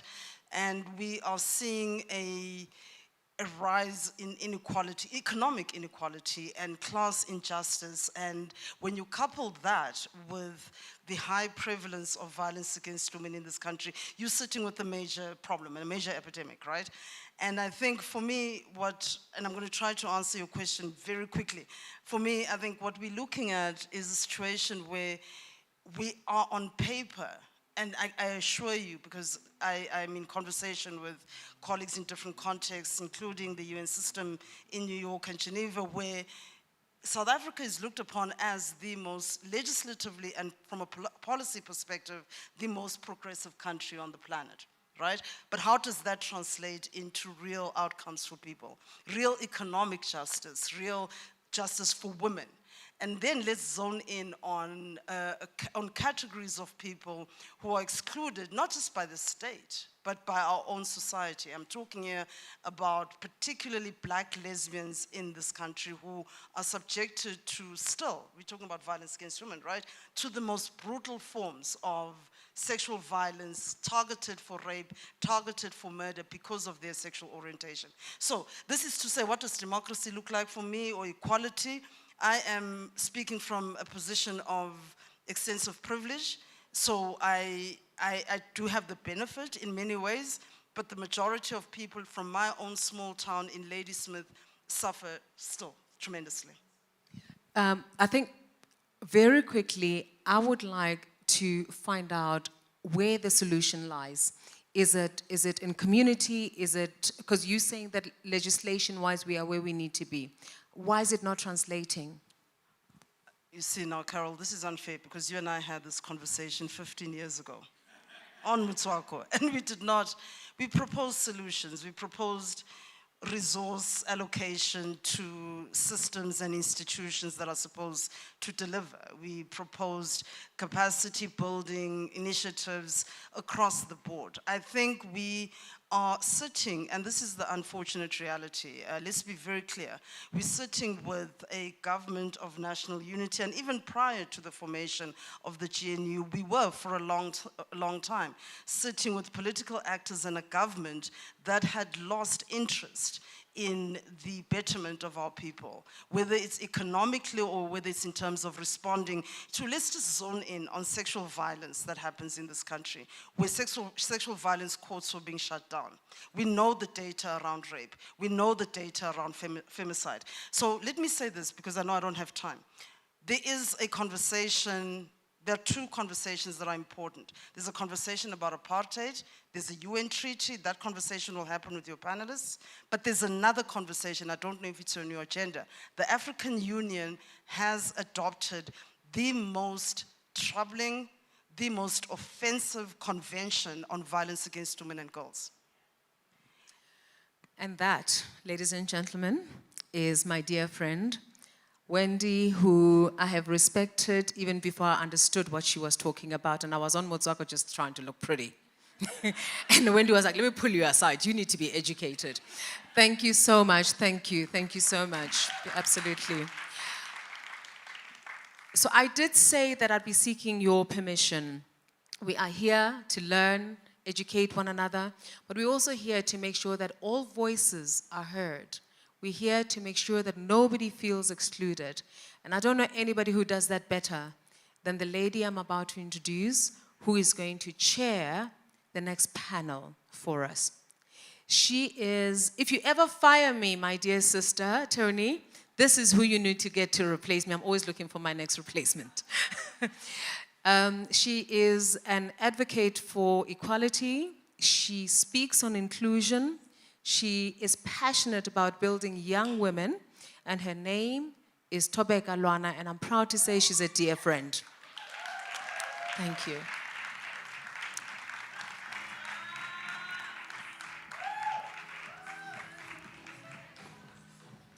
This is your chair.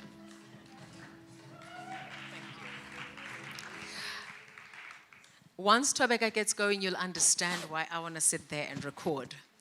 But I'd also just like to say that graciously Tony ensured, and her team ensured, that from Afghanistan, my dear sister Nargis Nehan, who I met at the UN, you will all know that we were at the United Nations General Assembly in September with African Odyssey together with WPHF. And I feel that we all left that room feeling that we'd love to hear her continue the conversation about really just deconstructing the architecture of apartheid. And you were so succinct in how you looked at the similarities between the parts of the world we were discussing, including your own native, Afghanistan, but also South Africa. I am honored to say that Nagis Nehan, former parliamentarian within the Afghanistani parliament, which is something that as a woman, we should be applauding her, that she got to be a minister. Just that alone. She breaks barriers. Her CV, I've been told to make sure that as I hand over, I must hand over also your CV. So she will introduce you properly, but I'd love for you to come and join us.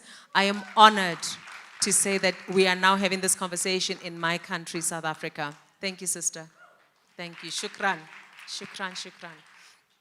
We also have invited Dr. Amrita Kapoor, who, you know, when Tony loves people. So when Tony speaks about anyone, you're like, let me check if they're really as great as all that.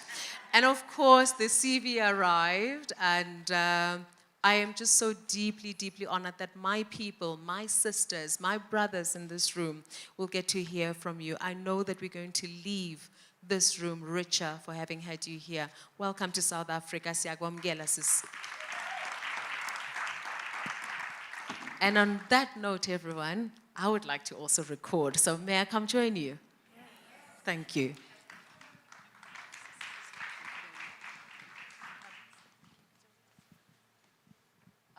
Do we all have microphones? Yes, we do. Would you like us to come here? Yes, please. I think that will help. That will help us to sit closer. Thank you very much, Carol. This is a huge honor, unexpected. So where I err or fall short, I pray that you will understand and forgive me. But as I shared with my friend Bilala earlier on, I was raised in church to say that when someone gives you a platform or a microphone, as a Christian, you never say, I don't know what to say. You always have a word, you always have something to say. So on that note, thank you very much. I accept this challenge. Welcome, ladies and gentlemen, to this second segment, or the last segment. Thank you so much. I'd like to introduce you, I think the order is not, okay. Let me first introduce Dr. Amrita Kapoor. Welcome. Dr. Amrita Kapoor is the Secretary General of the Women's International League for Peace and Freedom. She leads its global strategy and advocacy to advance feminist peace, challenge militarism, and ensure women influence decision-making on conflict prevention, disarmament, and justice. She has got over 14 years of experience.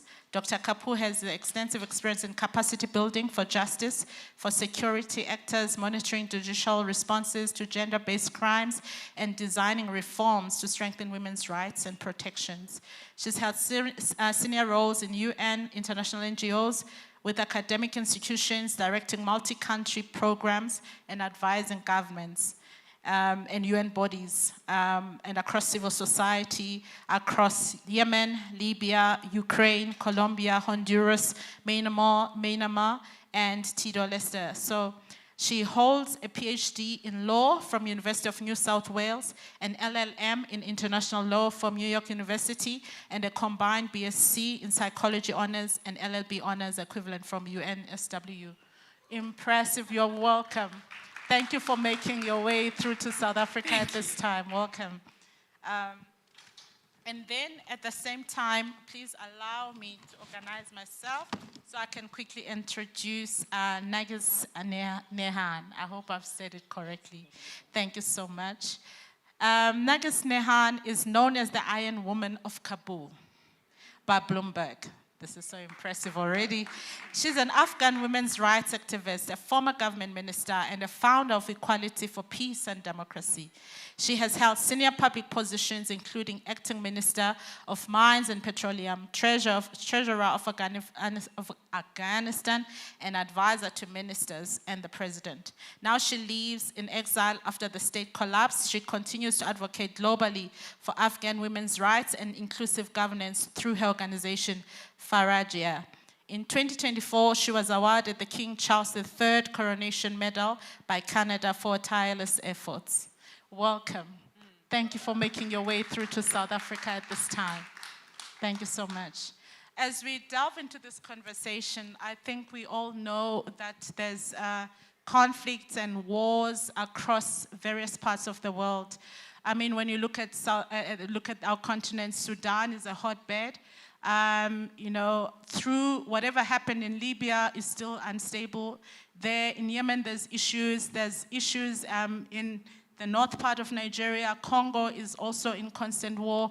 So, I mean, we're talking about the issues that we can quickly relate to as South Africans in this space right now. So my question, I think I'll start with you, Dr. Kapoor. My question to you is, what forms of apartheid, racial, gender-based, or systemic, continue to shape our world today? And how do they affect us on different levels, whether it's personal, whether it's societal, organizational, or even corporate and political? And what lessons and actionable steps can be drawn from South Africa's path from division to inclusion? Thank you so much, and thanks so much to Tony and to all of the hosts today for the invitation to join. It's been a real privilege to sit in the audience and feel so connected to the experiences that have been shared, because they have transcended from the personal to the community to the regional, national, and obviously this conversation is then taking everything you've just said to what does it mean and how do we understand what we're seeing in the world as a reflection of the experiences that you've described today. So I will take a bit of a zoomed out approach to answer that question, and consistently identified that conflict is a result of intersecting systems of oppression. And everything you've described today, from the personal to the familial to the community, also reflects all of these intersecting systems. So when we look at all the conflicts around the world today, and why are we here, it's actually because we continue to need to address the root causes of conflict. And you've all identified it in different ways. We've heard about the patriarchy, and in fact how the patriarchy oppresses men and boys as much as it oppresses women and girls in different ways. And it seeds these power dynamics that make it incredibly difficult for these institutions to truly deliver equality and justice. We've heard a little bit about capitalism and the role that not just capital markets, but capital entities can play, not just for good, but we need to transform that from the current influences. And WILF has been a consistent message bringer around how we need to look at militarism and anti-militarism if we're looking for peace. That is not just the absence of conflict. So when we look at gender apartheid, or when we look at apartheid more broadly, and we will speak to gender apartheid more specifically, what I will mention is that the role I had before this one was the head of gender for UNRWA, which is the UN agency that is the humanitarian agency for Palestine refugees, not just in Gaza, not just in the West Bank, but also Syria and Lebanon and Jordan. And so it was extraordinarily challenging as a feminist actor, as an international lawyer, to watch what has happened. And I think one of the brightest lights has been South Africa's leadership on this, with disabilities from various religious and ethnic backgrounds. And I think here what I'd like to say is, in this moment, we cannot understand the conflicts that continue unabated today without understanding and dismantling these structural systems of oppression. And you all know this because you've lived it. And that is a wisdom that South Africa brings to the world, but it's also wisdom and activism that you have and in your disposal for the way in which you argue for institutional transformation. Because, thank you. Because what I would say here is that it was just, Carol, you mentioned it before, that if we're just in the same spaces to try and make more room, all we're doing is replicating the same systems and structures. We actually need to be reimagining what does it look like when these structures reflect our values, rather than trying to constantly navigate for power and influence within these structures that are inherently grounded in inequality. And so in terms of looking at the value of the experience and the lessons learned from South Africa, I would say firstly that naming the system creates political clarity. This is not just a justice question, this is a political question at home in South Africa, but also around the continent and around the world. And this is where, and I'm leaving Nargis to speak to the specifics of Afghanistan, but this is why the gender apartheid conversation is so critical, because it is a reflection of our understanding of structural discrimination and structural norms and power that need to be transformed. The second most incredible lesson is that liberation in South Africa was driven from the grassroots. And we see this everywhere in the world today, whether it's in America, where you have the college students being arrested, whether it's in all of the continent here, where you have the youth trying to say, this is our space. How can we advocate for ourselves? This is the same message for feminist peace actors around the world in all different conflicts. And then finally, I would say that women's leadership is indispensable.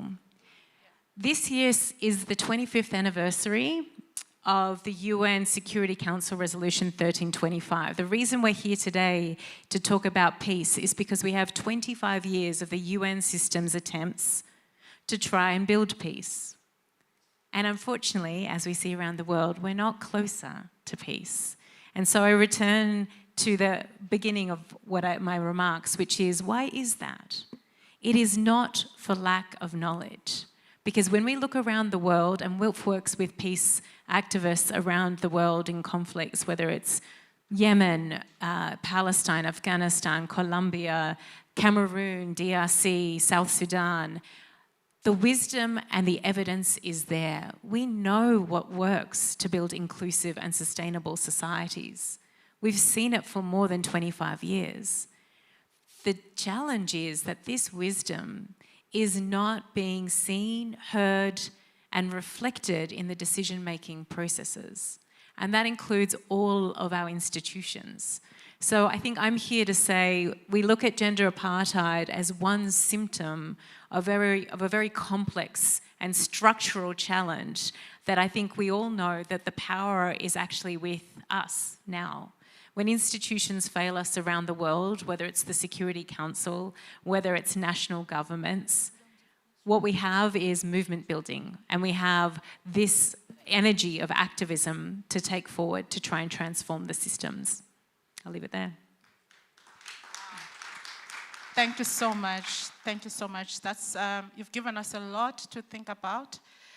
Certainly the situations are different, but at the core, even in South Africa during apartheid, the women were seeking peace, they were seeking justice, they were seeking equality. And thank you so much for that.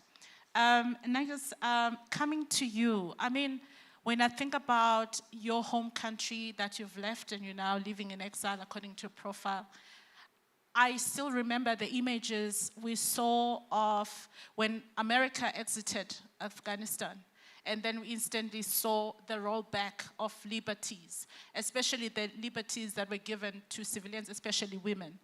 And I want to ask you, before I get to your main question, how are your people, how is your family, if you left any, with the current condition right now? Thank you very much. Well, first of all, before answering your question, I would like to also follow the protocol and first express my gratitude to the organizers of this event, WPHF and African Odyssey. and especially to Tony and Carol for bringing us together and for providing me the opportunity and the platform to come here and share the story and the situation of Afghanistan and the living condition of women inside Afghanistan. I'm also very happy and actually encouraged to see that the campaign of peace is all of us keep traveling around the globe to different continents and to different regions and is mobilizing different constituencies of the international community for building a just global peace that we need so badly. In case of the question that you asked about, I mean, the situation is really not good in Afghanistan. I will explain to you later why. But one thing that we have seen and we continue to see and is giving us the courage to continue is the solidarity that we had, not from member states, but from many, many women and many, many men and women human rights defenders from around the globe. Wow. Right from the day that the Taliban took Afghanistan, the way that they stood with us, the way that they helped us with the evacuation, the way that they helped us to provide support for those that they needed immediately, it was phenomenal. And that gives me so much courage and so much hope and so much inspiration that we have to continue. We have to stand with each other at a difficult time. It is the suffering that is bringing us and is really connecting us, not our strategies, not our responses. So that is something which is important. My family is doing well, but I do have my extended family members inside Afghanistan. The girls are not allowed to go to school. The number of suicidals have increased inside Afghanistan. The number of forced child marriages have increased inside Afghanistan just because of the situation in Afghanistan, which I'm going to share with you now. But I would like to start from here. Would you ask so maybe we get into it, because in your works and your talks and in the work that you do across the world, you talk of the condition of women in Afghanistan as a gender-based type of an apartheid. Could you share on that? Sure. I will share an interesting story with you. In 1999, I was living as a refugee in Pakistan. And I was also very active, trying to attend any courses that was available, attending any program that was at my disposal, because I was so enthusiastic to do something about Afghanistan. I remember there was a 3 days peace building workshop that I got invited, and I had to apply, and I had to get selected. So one of the sessions that we had was about Nelson and Winnie Mandela. That the pictures came on the screen and the instructor asked us that do we recognize them or not, who they are, and from where they are. And then that was the first time that I heard about the word apartheid. And I began to learn in those 3 days, very briefly, what really is apartheid. I remember there were so many questions among all of us as like youth group that, like, what is apartheid? Why apartheid? And how, especially the question that we had was, how could they reconcile with those that perpetuated institutionalized discrimination against them for decades? It was a big question for us. I was deeply inspired and encouraged by the resilience and the movement of anti-apartheid movement. But to be honest to you, in the meantime, the discussion felt so distant and unreal to me, that I could not believe that something as such exists and you can fight it. I mean, I remember that, like, I was thinking that, okay, inside Afghanistan we have many problems, but at least we don't have apartheid. But at least based on the 3 days of the understanding of apartheid at that time that I had. But very interestingly and very shockingly, at that very moment, the Taliban were ruling Afghanistan for the first time. At that very moment, women were not allowed to go to work. Girls were not allowed to go to school beyond grade 6. Women were not allowed to go to public spaces like gym, parks, and saloons. They were not allowed to even visit doctors or go to hospital without male guardian. All those things were happening to women in our country, and I could not comprehend that that's also apartheid. And I thought that we are blessed because we don't have apartheid in our country. So, I mean, that training changed my life. And that was so much time-changing for me. When I remember that, on one hand, we were struggling, but in the meantime, there was so much that we had to learn from the world and from the suffering of others around the world. The discussion was there and discussion continued. But what also I saw at that time, in the first round, that the level of awareness was very low among the Afghans. There was a military resistance against the Taliban, but there was no civilian resistance against the Taliban, because we didn't know how to do that. We were not skilled, and we did not have the capacity and the tools and the knowledge to fight the Taliban. So what happened? We saw that 9/11 happened, and after that, the situation changed for Afghanistan. While many people think that Afghanistan was occupied by the NATO, but for us, it was a period of liberation, because they came, and for the first time, we adopted the constitution. We had the legal framework inside the country. Millions of girls managed to go to school. They managed to go to universities, and the girls, like myself, that we came all the way from Iran, Pakistan, and other countries that we were living as refugees. We came and we turned into activists, entrepreneurs, and politicians inside our country. That our country transformed so much. We had one of the most vibrant civil society in the region in Afghanistan. We had the most independent media inside Afghanistan. And women were really leading the way for transformation of Afghanistan. You could see women agency and women leadership in real time inside Afghanistan. Of course, there was a lot of challenges. Still, we had conflict. Still, we had casualty on daily basis in Afghanistan. But there was also life, and there was also hope for the life, for a better tomorrow inside Afghanistan. August 2021, Taliban took Afghanistan once again. They introduced the same policies, same restrictions. In the past 4 years, they issued around 100 edicts, stripping away all human rights of women in Afghanistan in any way that they could think. But this time, the response of the Afghan women was really unprecedented. The young girls that they were going to school, not knowing exactly what is women agency, what is women's right, they were yet to learn about them. But still, they took it to streets. They demonstrated, and their message was very clear. We want freedom, we want food, we want work, we want education. It was as simple as that.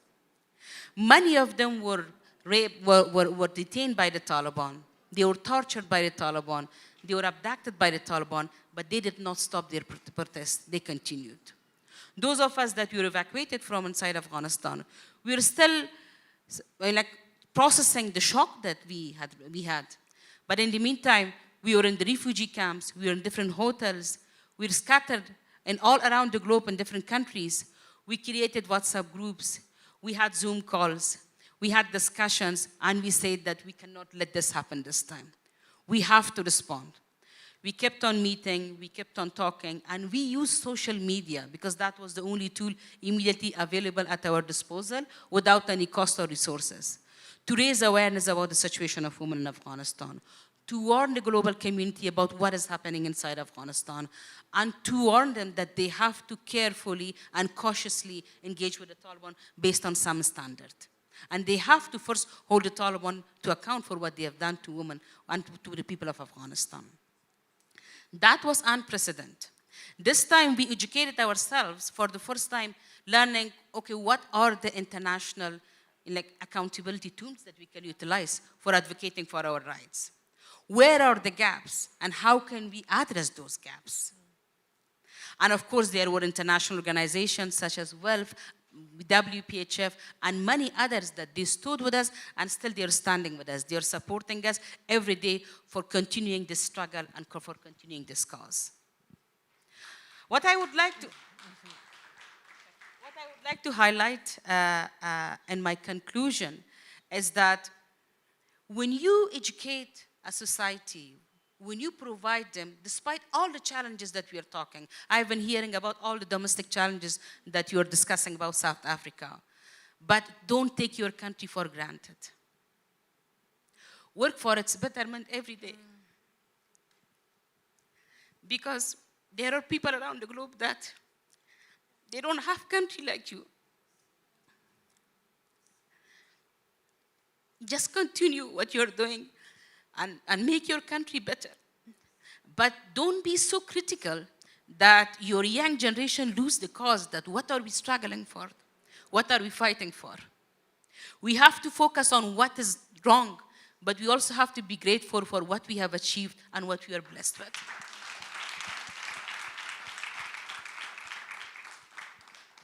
Thank you so much.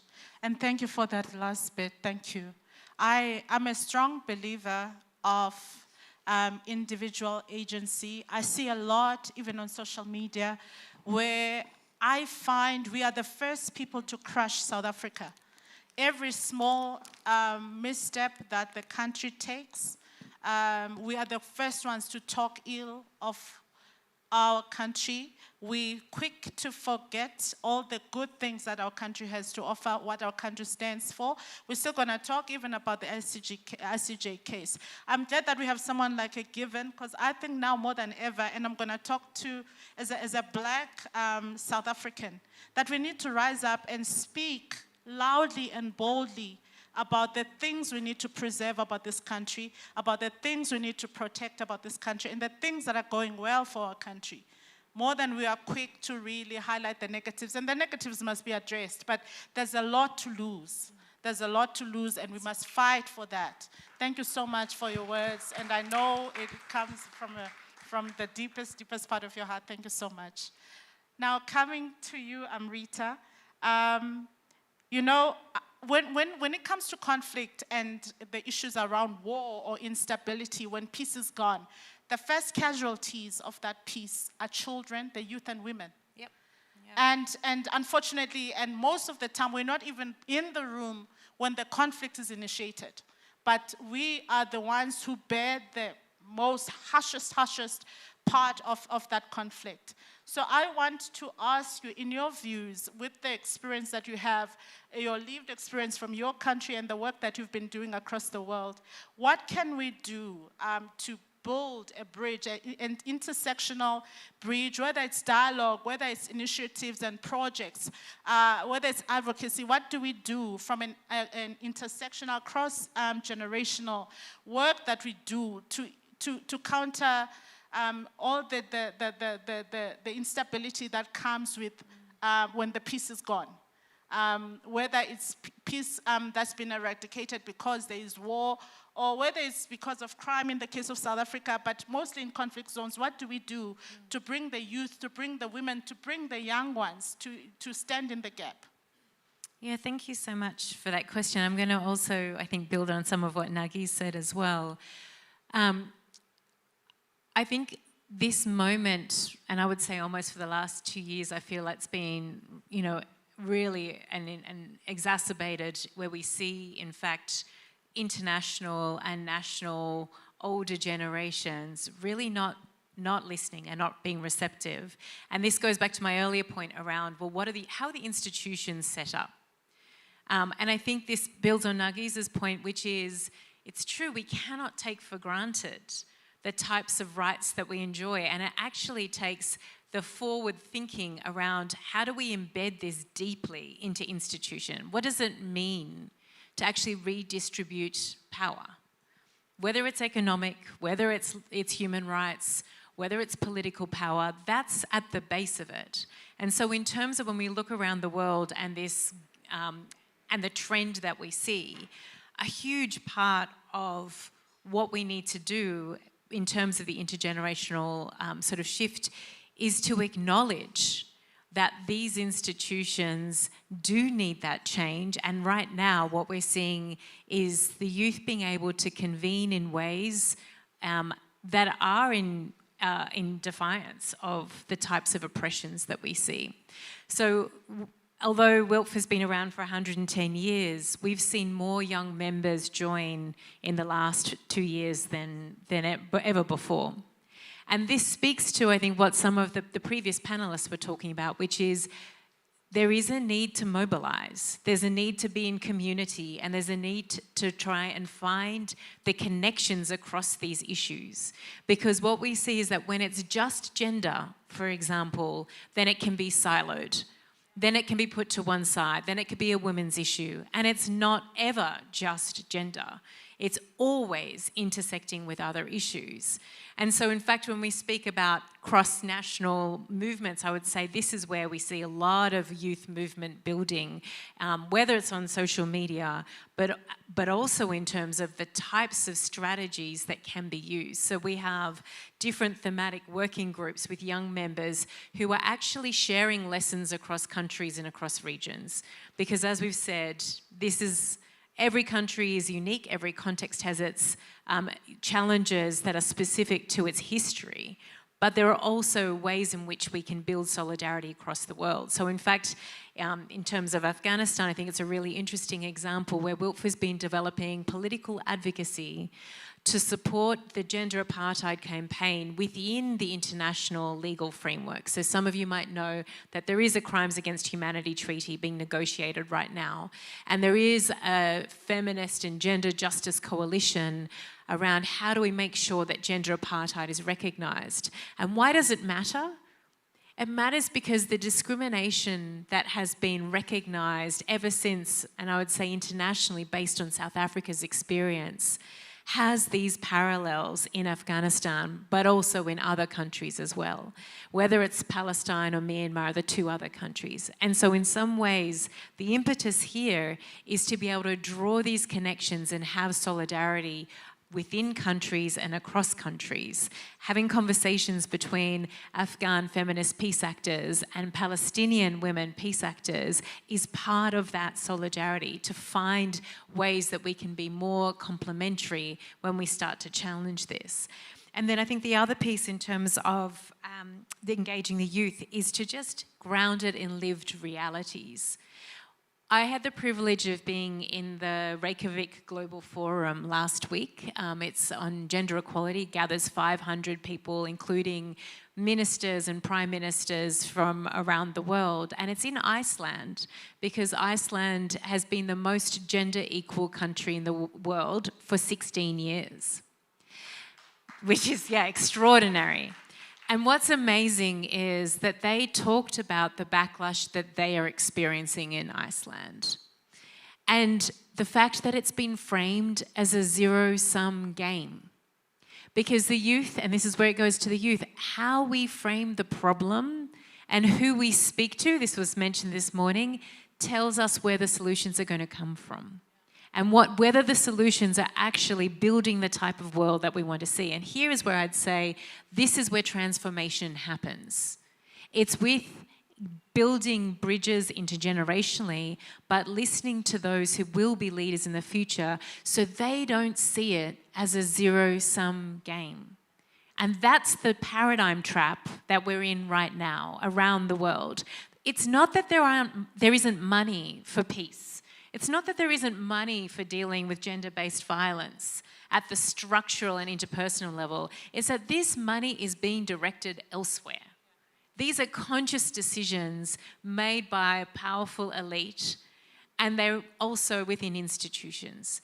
So for the youth, I think going to Nagisa's point about what do we fight for, it has to be a vision of institutions that serve people in all their diversity, but it also has to be built on a knowledge that we do need to embed this, because if we take it for granted, then that regression that we see around the world will continue.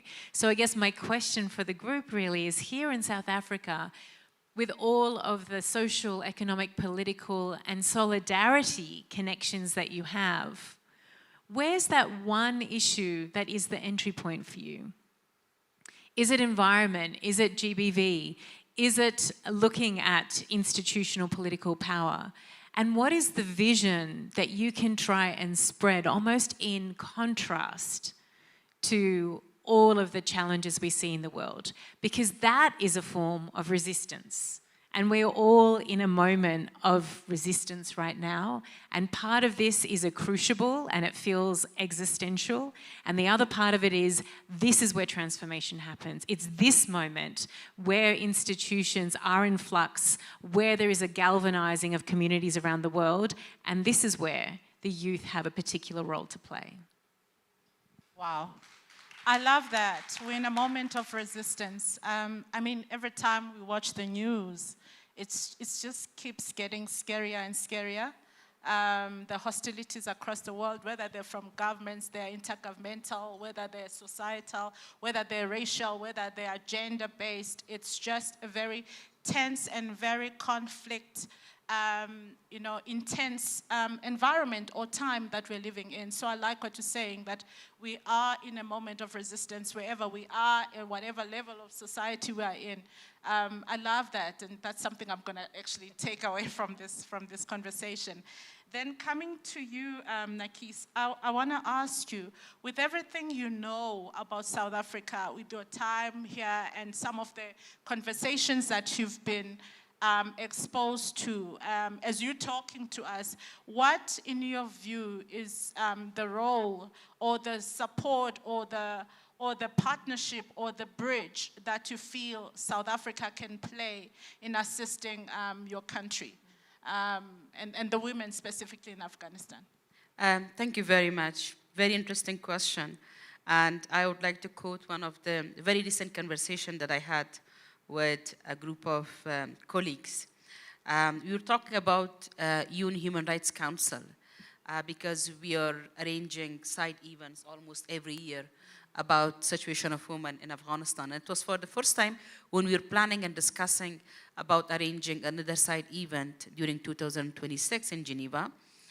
A question suddenly came to my mind, and I asked them, I said, why we don't have UN Human Rights Council based in South Africa? Why in Geneva? This is coming with a very high expectation and inspiration that I have for South Africa because of your resistance. I am really hoping, and I'm sure you're doing already now, but I really hope that you continue to build that up to make South Africa the justice and accountability hub for the world. Wow. Wow. And I don't know, I don't have anything at this time to offer except these suggestions. But if in any way I can help that and can be part of that, please count on me. Because I think one way that we can inspire people and we can build on legacies is that we continue what is being initiated. We build up upon that. The reason that Mandela started his struggle and his campaign of gender apartheid, because that is what he saw as injustice in South Africa at that time. If he was alive today, and if he would have seen the situation of Palestine, Sudan, and Afghanistan, I'm 100% sure that he would have raised his wife about all of them. Yeah. And I think that is the kind of legacy that we need to continue building. And we don't want to put all that responsibility on your shoulder. There are many of his followers around the globe that are willingly to come together and to build that legacy together with you. So that is one expectation that I dream that actually I always have about South Africa. I really admire and appreciate what South Africa is doing for Palestine and for other countries, for raising their voice, for amplifying their voice, for providing with the support. And I'm also calling on South Africa to extend the same support and same platform for Afghanistan and Afghan women, for our struggle for justice.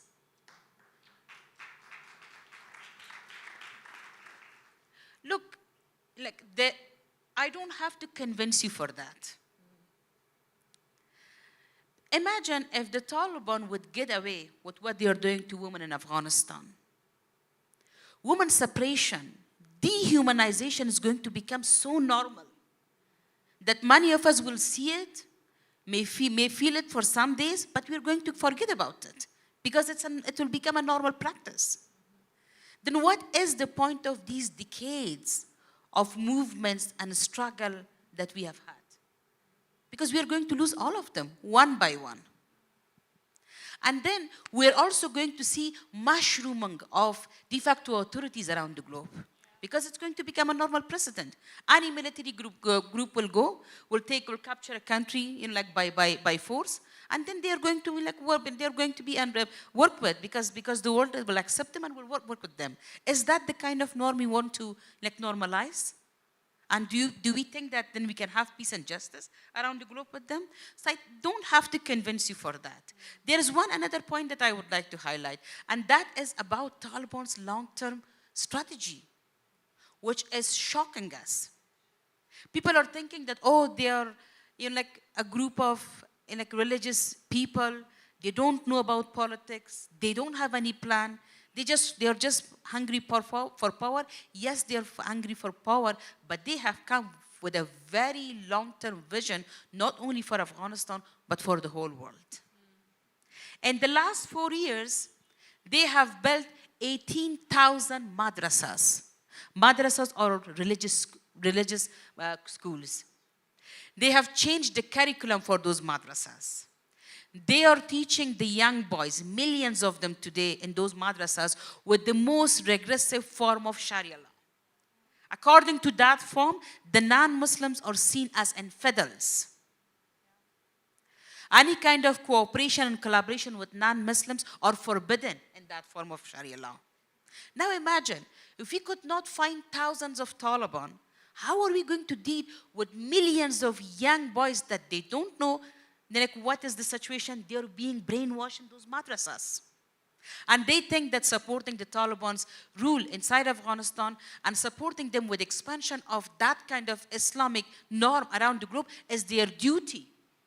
That they have to, even if they have to sacrifice their lives for them, they are willing to do it. How? For example, one thing that I keep on saying, I say, let's start a campaign and convince people that they have to fund charity. So that way, you're also trying to find and mobilize different avenues for getting resources for our peace-building efforts. So I think for us, what is important that we understand the situation. We understand that the connectivity and the digital means that we have brought us really together, closer with each other. So much close that we easily get affected in a matter of hours by each other's situation. We have to use this platform, we have to use this connectivity for trying to come together, for building solidarity, and for trying to change the situation. But of course, that needs sacrifices, bold steps to be able to serve our communities locally, to work for our country nationally, but also make sure that we are part of the same global village struggling together for global peace. Thank you so much. I had to practice the spirit of Ubuntu as our guest, and you've traveled very far to allow you all this time, but thank you very much. Your message is very sound. We've taken a lot. We can no longer afford to be complacent. We have to build the bridges. We have to stop being sensitized to suffering, whether it's in our country or distant countries. We have to put on the activist hat. We have to be involved. We have to want to learn more and understand what we can do to help. And we must refuse to see the back rolling or the reversal of all the gains we have made. I mean, it's 30 years now since the march to women in Beijing. It's the 30th years. 30. But now when you look at it, it seems like we've reversed all the progress we made from that year. So we have to be we have to stay woke. I know some leaders hate that word, but we have to be awake, we have to be sensitive, and we have to feel pain when we see conflict, when you see war-torn zones, when we see gender-based violence, when we see violence that is directed towards the LGBTQ community. That is our community.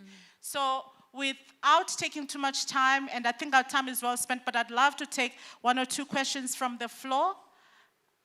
Thank you very much. There's some hands raised. And if we can make it quick with our questions so that we can save a bit of time and give our panelists enough time to respond to those questions. Carol, if you can allow me, how much time do we still have? Can we take one round of questions at least, because I see a lot of hands raised. Thank you.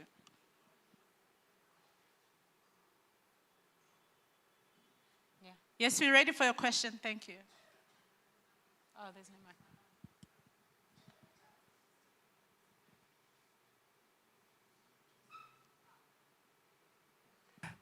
I've got two questions, one for each of the panelists. I'm not sure if it's Ms. or Mrs. Nahan.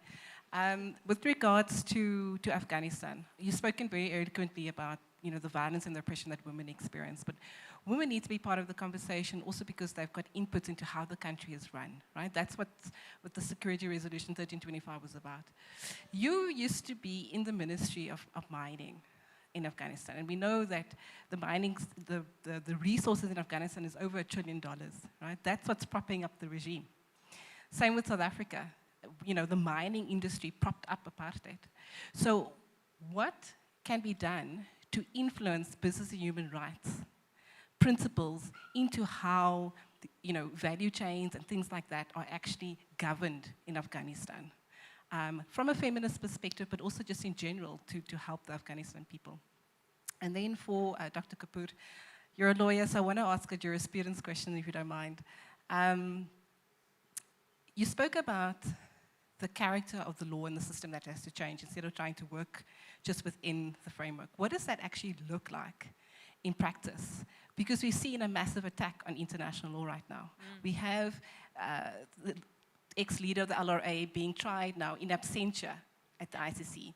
Then we have other leaders, where warrants are not even being executed, right? So there is a legitimacy problem with international law right now. So what would it look like to actually change the character of international law? Thanks. Okay, can we take a few more so that we can just,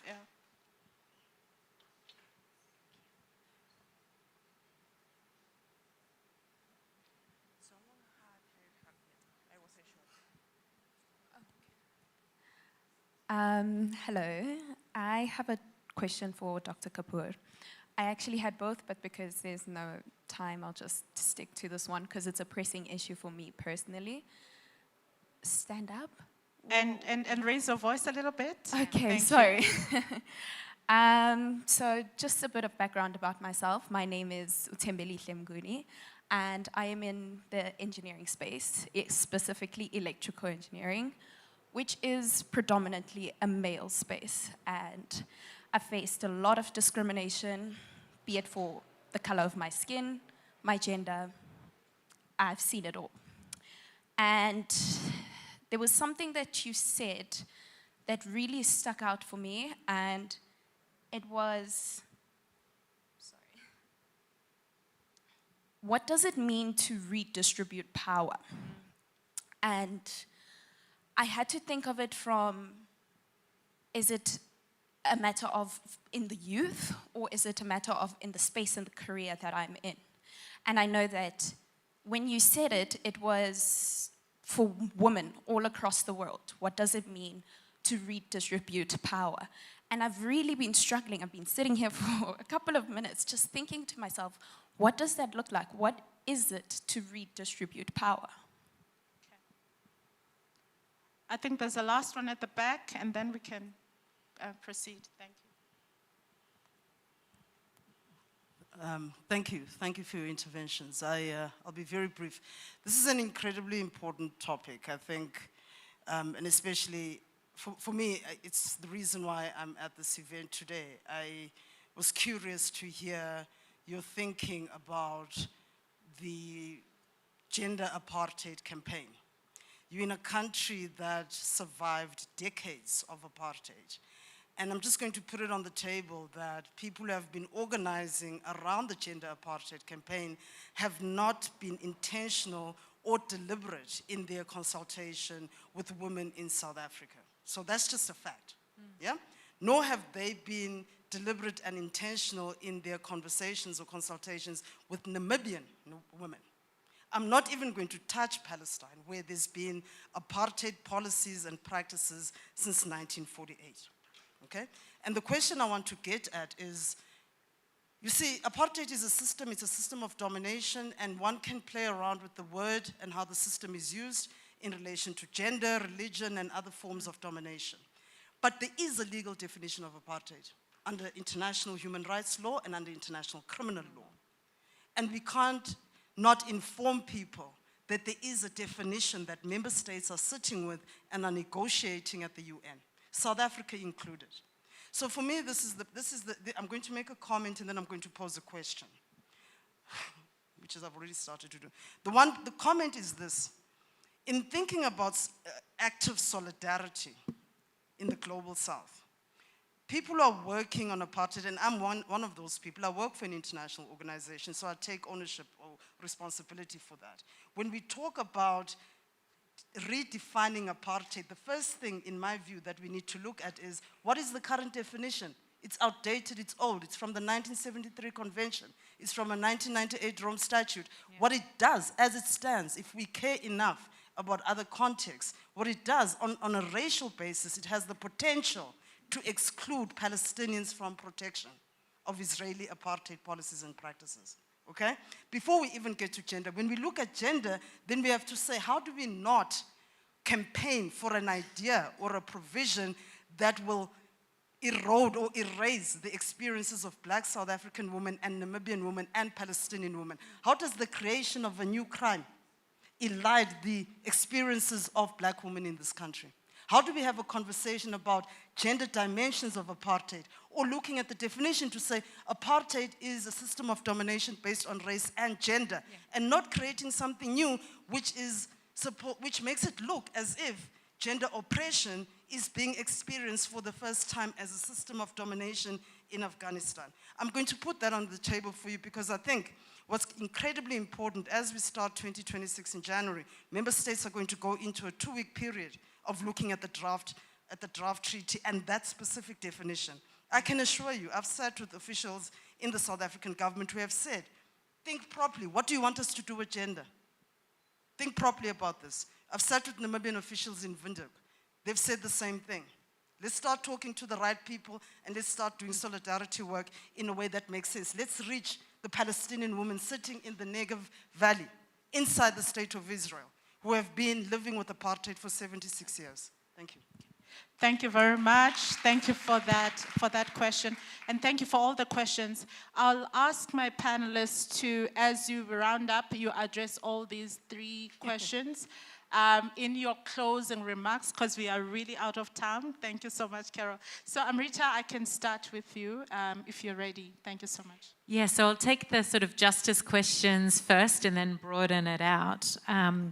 I think, firstly, to this question of the legitimacy of international law, and as I am an international criminal lawyer and I've specialised in sexual and gender-based violence, and I think one of the most disheartening things for me witnessing certainly the Taliban since 2021 and then Palestine, also under apartheid, was to see how, despite all of the incremental progress we have made, it really came to me that this is just a facade. It's on the fringes, it's on the edges. And as soon as something really threatens the power, it is discarded, you know? So I don't think international law is suffering a crisis of legitimacy, because in fact we've never seen more active and legitimate decisions coming from the ICJ because of South Africa's case. In international legal circles, it's just been heralded as this almost re-enlivening of the value of the judgments and the discourse.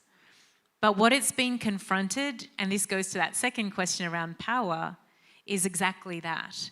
Is that what we're being confronted with is, well, in fact, if you look at colonialism, at capitalism, at patriarchy, at militarism, at nationalism, that's why we see what we see in the world today. And so when we talk about redistributing power, it's across all of those angles or all of those dimensions that we must look at what that power is and how it's shaping everybody's lived realities right now. So I think in this case, I would say the multilateral system is deeply flawed, but what we're seeing now that's starting to operate outside that system is one that doesn't have any of those international legal progressions in it, that doesn't have human rights as a foundation that at least moves in the right direction. And so I would say it's a much bigger question than we have time for, but this is the question for all of us as ordinary people. I would say, building on your comments before, is that there is a need to be uncomfortable for all of us. Because it is over there one day, and what we're seeing in the world at the moment is the trend is fast and it's escalating. So what's over there one day that might have reached us in 5 years' time is actually reaching us in 1 year's time. And we have seen that in what we would call democracies around the world. The regression there is fast. And so I'd say here, and this maybe goes to the point the question you asked about redistribution of power, is part of it is the imagining. At the beginning of today, we had this definition of what peace might be. And what does it mean for every individual? And so the redistribution of power is really to understand and dismantle where are those structures and histories and norms that concentrate power, and what would it look like if in fact we had a vision where everybody was able to have that level of agency over their own lives. So that's a very short answer to a very enormous question. And then finally, I love the question of gender apartheid, and let's have a conversation after this, because I agree, and there's a lot of work that we're doing at the moment that's precisely on recognising how do you make this argument so gender apartheid isn't recognised as an international crime. We do have gender persecution, and we do have fundamental norms of gender discrimination, but there is this distinction between race and gender, and how do we advocate for the expansion of what apartheid actually means from an intersectional perspective? Because that is the way that it's experienced around the world. And I think here we do have an International Court of Justice case that's been launched by a number of states that looks at the Convention on the Elimination of Discrimination Against Women and gender apartheid specifically. And there are other ways in which we can make this argument legally, and I think then we return to the point of the politics. Because one of the challenges that Nargis mentioned is we actually have states normalising the Taliban, engagement with the Taliban. Because they're on these discrete issues, and it's like, oh, we're just talking about technology, or we're just talking about X, and it's not really touching on human rights, so it's okay. And in fact, we need to be making the argument on an intersectional basis and say, in fact, it's not. Once you start to normalise these regimes, and I feel somehow strange to be speaking to a crowd of South Africans, because you know this. What changed things was the refusal to normalise relations with a state, right? And that is a form of solidarity with the people. And I think this is where we need to lift this to an international level. What we have today that we didn't have 30 years ago is the internet and the capacity to organise across boundaries and across continents and across issues and across platforms. And power, speaking back to power, has been redistributed in these fora. So let's not underestimate the power of mobilising movements of people that exist outside institutions in order to demand accountability from institutions. And that brings together very neatly the justice argument and the power argument. So I'll leave it there. Thank you. Well done. Thank you so much. Thank you. And finally, your closing remarks touching to all these three questions. And thank you. I'll start from the last question about the gender apartheid. I don't think there is intention of any of us within Afghanistan to ignore the suffering of any woman in any other part of the world. Maybe we are so much consumed by our own, situation, because it's not only the matter of gender apartheid, it's also about the humanitarian crisis that we have in Afghanistan. 57% of our population cannot afford even one-time food inside Afghanistan. So that is why we are constantly advocating to make sure that the situation is not normalized in Afghanistan, and the countries, already Russia has recognized officially Taliban. The other countries, even including some European countries, have handed over Afghanistan embassies to the Taliban. So we have to raise this awareness and try to make the case so that the situation is not normalized in Afghanistan. But that never ever means that we are ignoring other sufferings. We are open to work with all countries, with all groups that can help us to build that solidarity, to make sure that we build the history in a way that is acknowledging the suffering of everybody, to make sure that we work in a way that everybody is owning that. And even when we codify it as the gender apartheid as a crime against humanity, we will all be proud of it, so that it's not going to be us. Because once it is a crime against humanity, then the whole world is going to benefit from that, from not women of Afghanistan. So my very simple and short and humble answer is that we are suffering and we are dealing with multiple crises. We are still willing to work with everybody and make sure that we are taking this campaign forward as a collective in solidarity with each other. But if you expect us to build that solidarity, if you expect us to build that coordination, we neither have the capacity nor the resources to do that. For that, we need your support to come forward and build that together with us. We can't do it on our own. So I call on all of you that please come forward if you feel that this is important. Only 2026 to work on this for this campaign.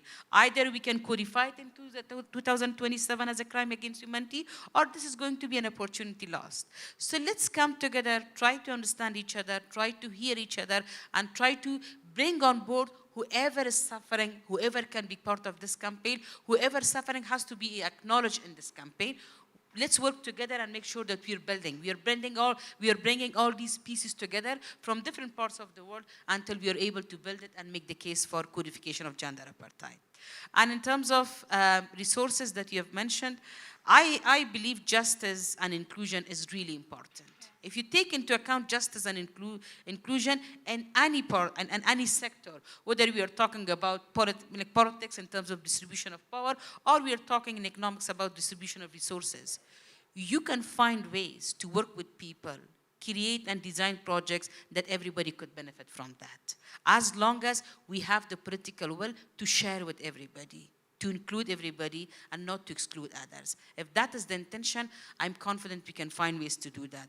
Yes, Afghanistan has a lot of resources. I served in the Ministry of Mines and Petroleum for almost 2 years, and I mainly focused on development of the legal framework for the ministry and building up of the institutions, computerization of the system, because my commitment was that let's spend first few years to build the legal framework and the institution that we need for management and development of the sector, then we can go for mobilization of the sector.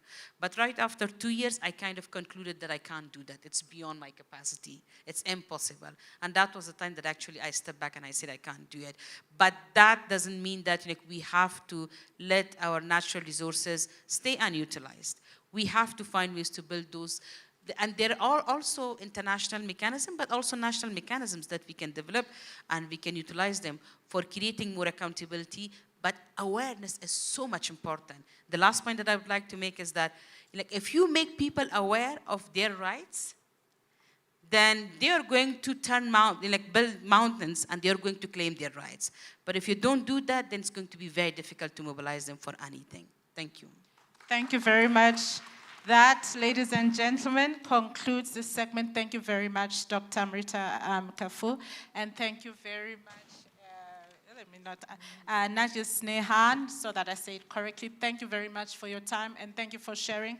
The key word is solidarity. And as a South African, I want to reiterate that there's a lot of gains we have achieved through the democracy project. Let us not be complacent. There's a lot of work to be done. This freedom was hard fought. We can't be relaxed and see it slip away. We cannot be relaxed and let wrong narratives perpetrate. We are a democratic society that is multiracial, multicultural, that is very gender tolerant, and we have to fight to preserve that. We have to look after the young ones who are at risk. There's a lot happening in terms of the the teenagers that are growing in our society and even the young ones that are growing up exposed to negative elements, we have to play a part and build bridges across these other nations with other women across, conflict-ridden societies, and play a hand and help based on our experiences. So, ladies and gentlemen, thank you very much, and to our panel, thank you so much.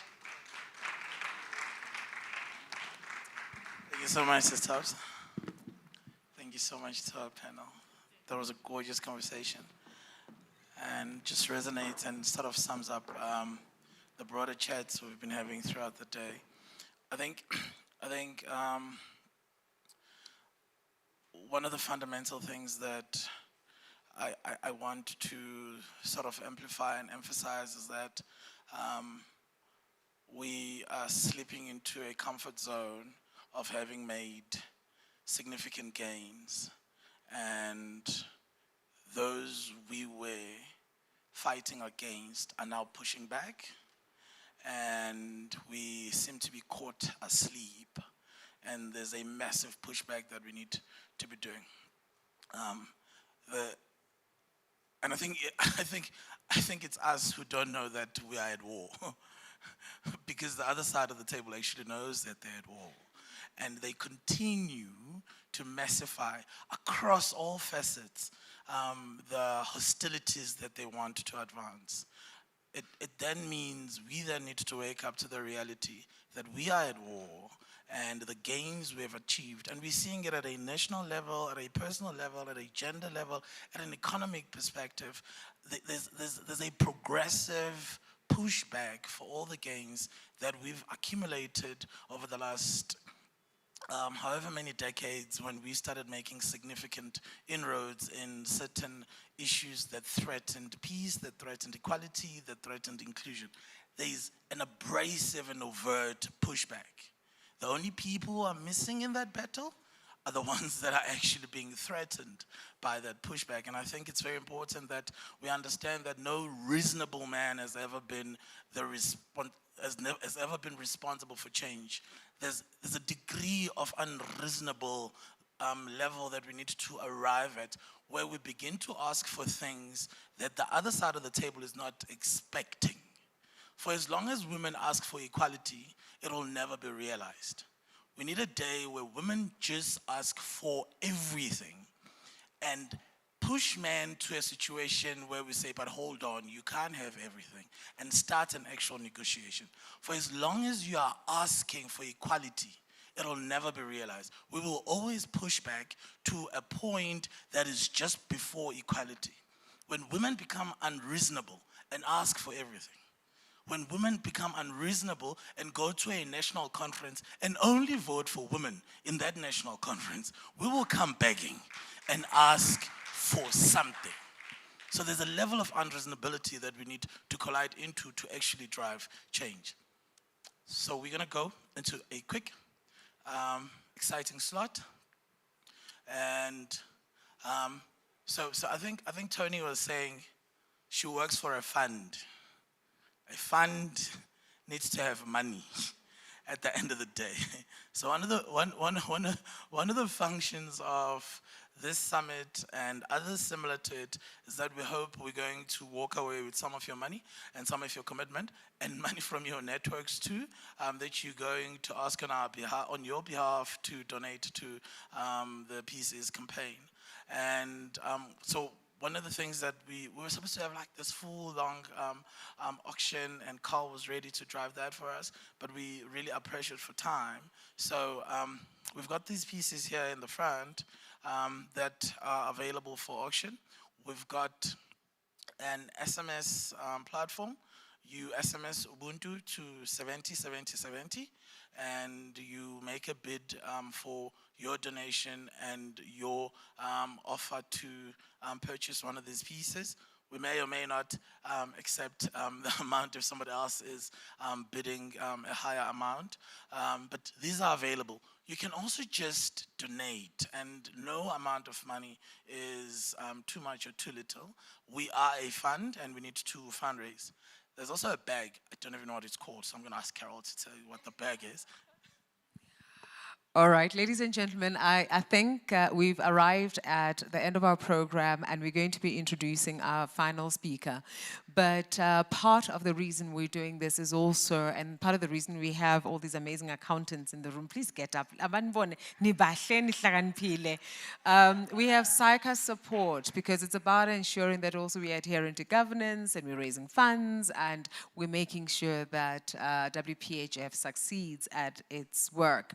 So a little bit about the auction as Bandile is about to introduce my darling sister. A little bit about the auction. I have donated my most popular bag, which is the Momo. The Momo is the bag that everyone orders, and you know I'm named one after my African name, which is Lindiwe, and I wanted that one to be the most popular, but isn't Zenzega.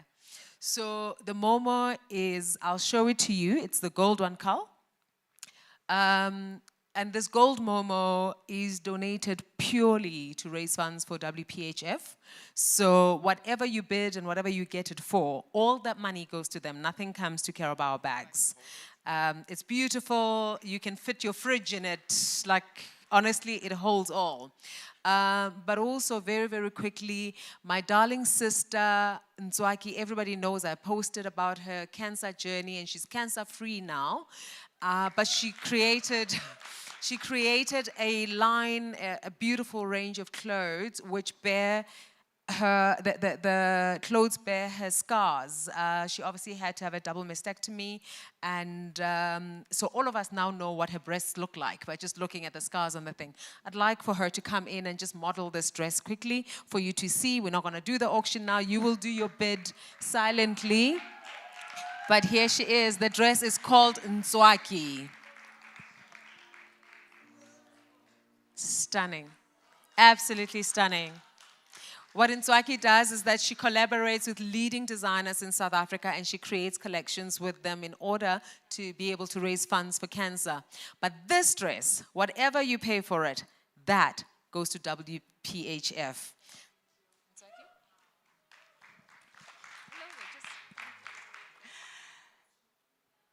I know today is not about me. However, we are so proud to donate this dress to WPHF for them to raise funds. I honestly believe that we all bear some scars and we need to be proud of them. It may not be cancer scars, but we know what we're going through as women in our own corners. So this is me saying I wear my scars proudly. My scars are the windows which the God's light enters. Thank you. Eloquent, beautiful, but also a survivor. I heard that tune, Survivor, in the background. I love that. So also, you'll see that we have some artworks in front of you, donated by artist Tando Ngwenya, sorry. Tando's work, whatever you bid, the money will go to him, and then the proceeds will all go to WPHF. He is an artist doing incredible work, but we want artists to make money out of their work. So thank you so much. I would like to now call upon a sister who has walked an incredible path with young women in this country. Through her leadership of SAICA, I have become aware of the number of women that they support as a sector, both SAICA as well as ORCA. And each time she shows up, she also brings an army of women. You know, we say, I think it's Maya Angelou, Mama Maya Angelou, we should say, who said, I may come as one, I may enter as one, but I come as 1,000. And I see you do that, Bushle. Each time I see her and its purpose, I see you next to her. Gugu, I see you. My matla, you know? Each time somebody would say, oh, for you guys, I'm like, my matla, I'm as pretty as her, I'm told. Thank you for what you do. Thank you for always being with her. I'd love to hand over to you. We have traveled the world together, and everywhere I go with this lady, whether we're in Australia or we were in Rwanda this year, wherever we go, all I see her do is plow into women. plow into other people, listen and see where there's a need, and she shows up. And for this event, she was like, what support do you need? And hence you see all of these people filling up. I love you with all my heart, Patricia. I love you, love you, love you. I love you too, sis. Thank you. Amandla. Abafazi. Namadoda. We can leave them out, right? So if this conversation left you feeling uncomfortable today, you are certainly in the right room, right? So my task, I was sitting there like, yeah, this was a setup today. Reflections, I had to listen attentively. You know, even if Bushle wants to whisper, I'm like, hey, I shouldn't miss the nuggets there because I must reflect and bring the conversation together. So I feel really enriched today. Let me restart with the greetings. Sanbonan. Dumelang batong. Dumelang? So the greeting, Sanbonani, it's we see you in isiZulu. Dumelang means agree. My Italian friends there. It means agree. And I really mean that because a lot of conversations took place today. But largely it is about taking action. If we leave this room and none of us actually rise up and say, I am going to be this change that we want to see. The little bit that I can do, I am going to be part of the change. Allow me to bring another man into the conversation. I know we don't have lots of them, but I did activate on my side, you can see, all the way from Italy. Hey? To bring more men in the room. But I'll also share what they do so that you can also engage with purpose later on. I'm going to bring John to the room. I always refer to the basic instructions before leaving Earth. I want to see if all of you are still wide awake. No need to rush now. Speak out. We might as well chill here. We're going to have drinks afterwards. We are here, right? Hey? But I'm not going to be long. I'm not going to be long. So John, he said that peace I leave with you. My peace I give you. I do not give you as the world gives. Do not let your hearts be troubled and do not be afraid. These were the words of Jesus. Peace, actually, to me, it's our God-ordained gift. It is our gift as humanity. We're not here because we are begging for it. We are here because we know that it is the right for humanity. We are here not as a moment of advocacy, but as a moment of collaborative and collective movement, of taking action to claim what is rightfully ours as humans, as Abantu. So Ubuntu, Roberta, I know you love Ubuntu, the principles of Ubuntu. It comes from the word umtu. Abantu, it means people as a collective. And Ubuntu is humanity. Our moderators today, they carefully selected questions that led to the panel bringing insightful, and I say insightful light, to the context of what is peace? What is violence? It helped us to understand the systematic and social perspective around what we are talking about today. So this context helped me, and I believe you too, realize that it is not about status. It is about being human first. And that's why when I greeted you, I didn't go to all protocols, and because we get lost in the protocols and forget that we are Abantu. We are human first, and we are human beings with roots. And the conversations today touched on some of the roots, systematic roots, that we need to uproot so that we can realize the change that we want to see. The Brand SA CEO, he reflected on the South African story, and he said that it is read through the lens of challenges instead of its fundamentals. And as he spoke about it, I also thought about the other side of our fundamentals, which we touched on. Because one may say, but why are we still having a conversation that weaves in apartheid and 30 years later? There are long-term effects to apartheid. The system was designed in such a way that, for example, this is just but one example, where men will be intentionally removed from their families, put far away, and as a consequence, families were broken, alcohol became a solution. You can guess how women were treated, maybe as biological needs solution. And what we need to do is to ensure that we are intentional, to ensure that whatever was normalized, it does not continue to be our norm. And I like what was said earlier on about it, NYDA, that Panda Thursday, moving from Puza Thursday. So powerful, because what happens is it's very easy to take the dysfunctions and normalize them. Hey?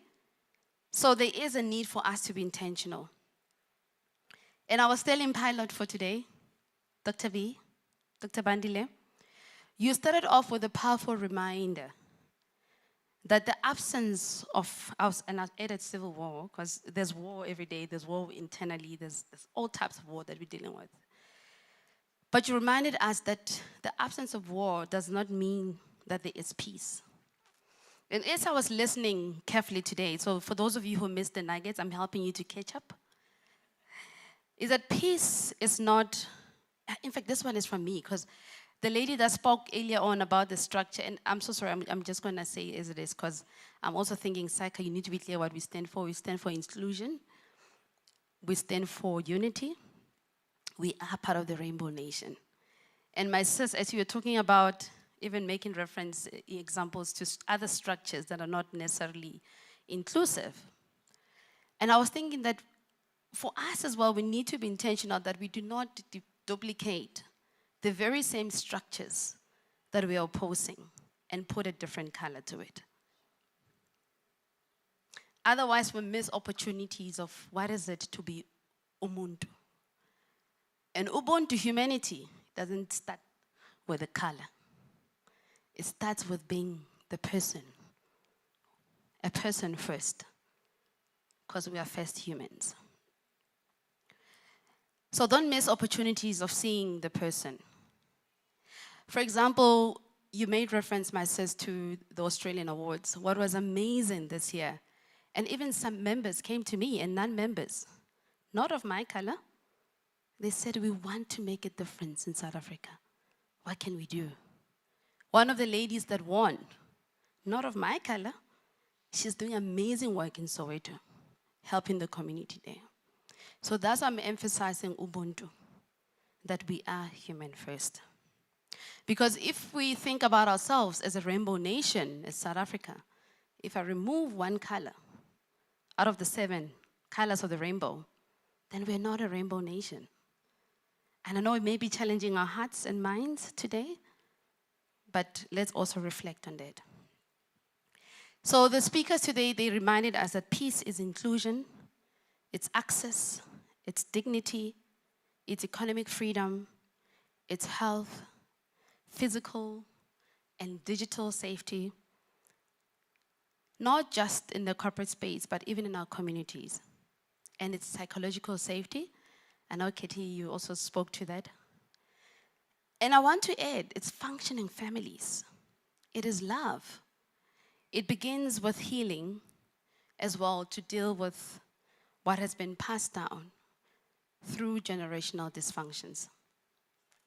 You may have heard the saying, find peace, my soul.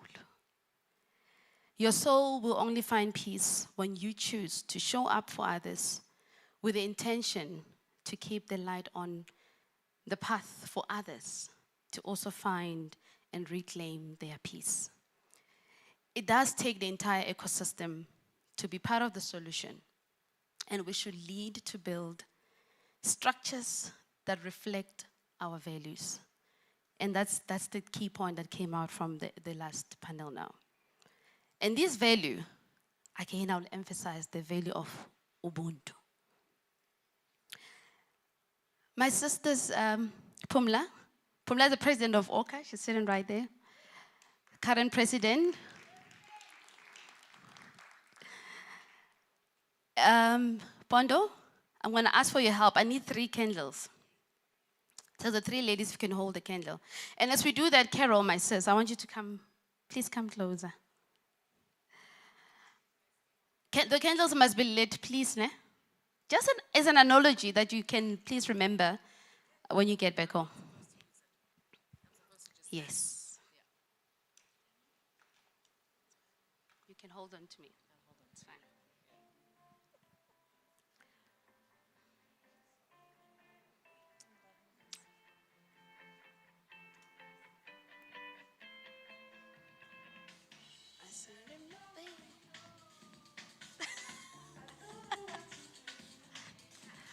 Forever.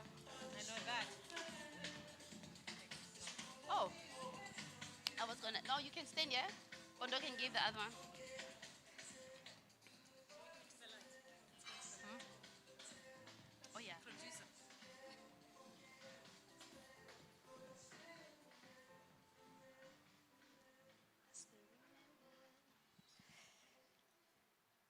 So the 3 ladies are holding the candle. In fact, Dr.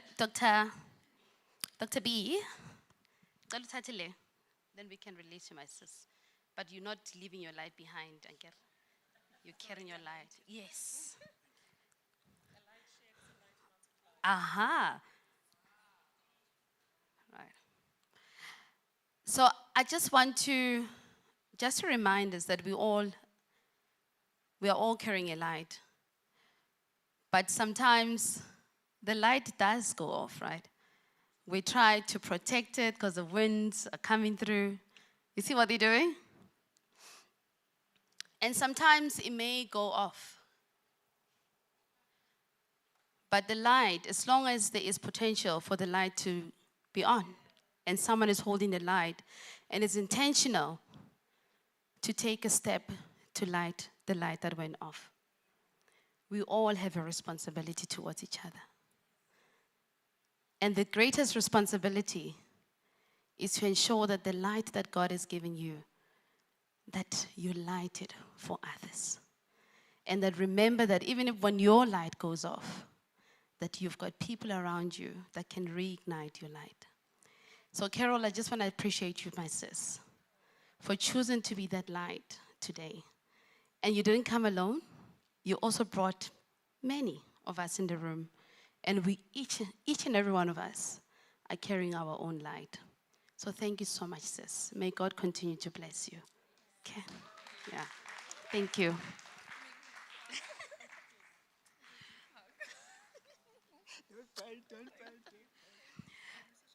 I was intentional to say, yeah, you can switch it off. Thank you so much. I'm going to close off now.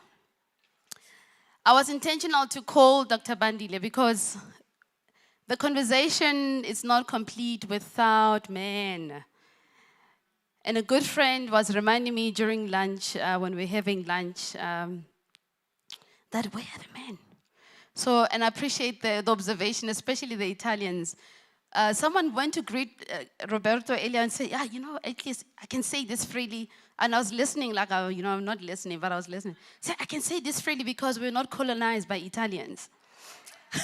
It's one of the sisters in the room. I don't know if she's still here. Oh yeah, there she is. You know, so and I appreciate the honesty in your observations, but where are the men? And you also asked me about the race representation in the room as well. So it's a work in progress, but also it's a challenge to us to be intentional, to say when we gather next time, if we don't get to 30%, you know, and gender inclusion and because the conversation around peace is inclusive. So it is our challenge. So we appreciate that honesty and your questions as well. Everyone was invited, yes. And I want to appreciate UNWPHF. There was an emphasis that it is a fund, Yes, we all know it takes $1 to make a difference. And I'm saying $1. $1, give South Africa, what is the exchange rate now? Because it's been increasing. It's been, hey?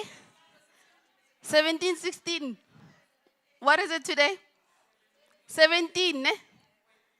So all I'm asking is that contribute 17 rand or more to make a difference. It takes $1 to make a difference. So thank you so much. And I also want to check as well that we do have organizations or countries on the waiting list. There are countries that are in much greater need. And our sister there reminded us of what we have. Because sometimes we can be so focused on what we don't have and forget to be grateful for how far we've come as a country. So thank you so much for that beautiful reminder. And with that said, we know much has been done, it's been done, but much more needs to be done. So today we didn't get to unpack rather the part of corruption. I was like waiting for that word, what corruption, guy? Because corruption, if we're honest, it contributes to a lot of injustice that we experience, the social challenges that we're faced with. And I want to borrow the manifesto, and I know, Nicola, you'll be so pleased. Yay, you want to say it yourself? My sis, can I do it? So Nicola, maybe let me introduce our Italian friends before Nicola. So Nicola, part of what he does, he's chairing the OECD Anti-Corruption Committee, yeah? And Roberto, he's an expert in criminal law as well, and he also specializes in crimes against public administration. So they're here for the B20, they were part of the B20 Integrity and Compliance Task Force. So you see, they came here, from B20 to here, sis. Yeah, well. So Nicola. Okay. Talking about Italy. Ciao Nicola, come stai? Bene tutti, bene grazie. So my sister here has something very important to say before you do your pledge. Thank you, and I don't speak Italian as well as Carol does, but I did want to say that Italy is a huge funder to WPHF. Yeah, I recently in October sent a very appreciative thank you letter because they again gave an additional €1 million to the fund. And this is money that goes to Sudan, that goes to Palestine, that goes across the world to Afghanistan as well. So it is, I think what you were saying, we have to take the human out of it because there's no perfect person, there's no perfect country, which are made up of us people. But many countries, Italy included, has consistently contributed to making the world a better place through our fund. So I do want to say thank you to your government. Even though I know you're here with OECD, it's just amazing that you'd find Italians in this space to make the choice to come to this space. So thank you very much. Thank you, Thank you. Hello. Thank you very much. I was not expecting to do this. By the way, I'm from Napoli. I don't know if you know Napoli. It's in the south of Italy and the place where the pizza was born. So, as chair of the business at OECD Integrity Anti-Corruption Committee, I feel a great responsibility, and I think that we all have a solemn duty to find this global and cross-cutting issue to assure a sustainable future to the next generation. Because if we allow corruption to deprive the next generation of key resources such as education, healthcare, security and safety standards, environmental rights, social welfare, we will inflict an intolerable burden of inequality to our children. For this reason, we must have the courage to admit that it is possible to eliminate corruption. And thank you. We must give this target its proper dignity in the UN SDG agenda as an 18th SDG. And in order to translate this commitment into action, we have issued the manifesto that Patricia mentioned that calls for the treatment of zero corruption as an 18th SDG and puts forward the 10 key actions for building a more resilient, competitive, sustainable, inclusive global economy. So I don't know if I have time, but I just conclude with the essential truth about zero corruption in 3 sentences. It's on, it's us, it's a must. It's on because zero corruption is already happening. So we have pushed the button from off to on.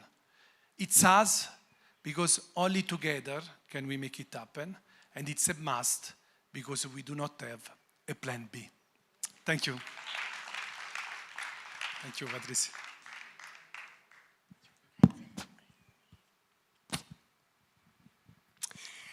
So the manifesto as well, you can complete after me. You don't have to say it, you can say it loud, whatever it is that you believe that needs to change. And there's also nice t-shirts that they have, says no corruption. No, if there's no corruption, no poverty. No corruption, no, or anything else that you can think about, right? No corruption, no violence. No corruption, no hunger. Thank you. So, and that's why the advocacy to make it the 18th SDG. Okay, I'm gonna close now. Okay. So, okay, I need to find my point now, sorry. We were reminded in one of this, in fact, at the beginning that, in fact, that was my sister, Tony. You reminded us that the wrong prevails when those who are upright choose not to do what is right. So you spoke about it, I'm paraphrasing in this case. And you spoke about the fact that if you don't speak out, you condone the wrong. Sometimes it is speaking out for yourself. And I'm speaking to you as an individual in the room. Sometimes it's speaking out for yourself. I hope that you are leaving today with the courage to also rise for yourself as you rise for others. Not as a victim, but as a victor.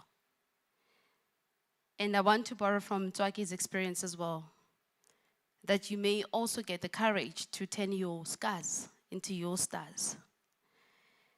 Katie, you also reminded us that we need to solve for gender-based violence without leaving behind men who may be affected themselves or who can be the force for change that we want to see. Someone used the word the odd man in the room. But let me complete the odd and turn it to ordained men in the room.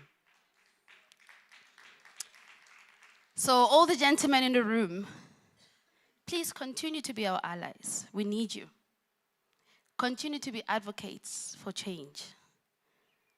And hence I made that intentional call that let's start with 30, because 50-50 may take longer, but start with 30%. We need to move with intentionality.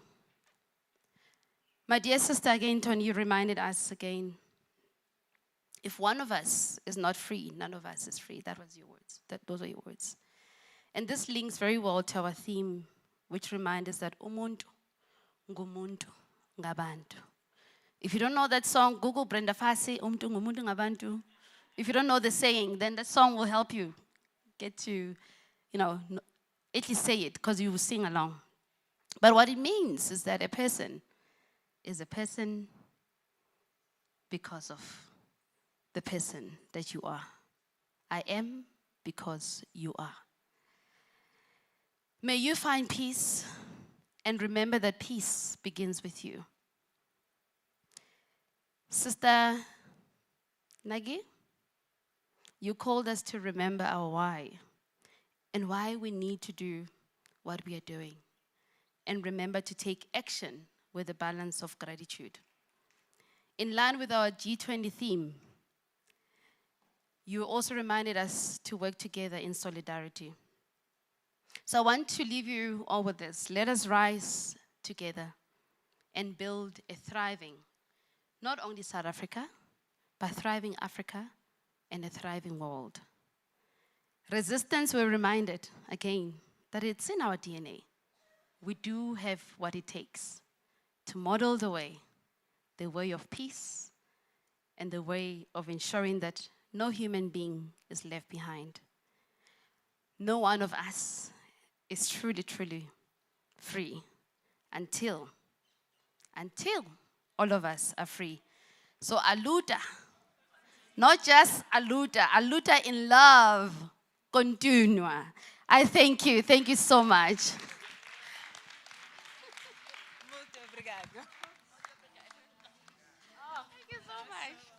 Thank you so much, Patricia. Thank you so much, Patricia. I think that's probably the very first, most holistic, and most thorough closing reflections that I've ever heard.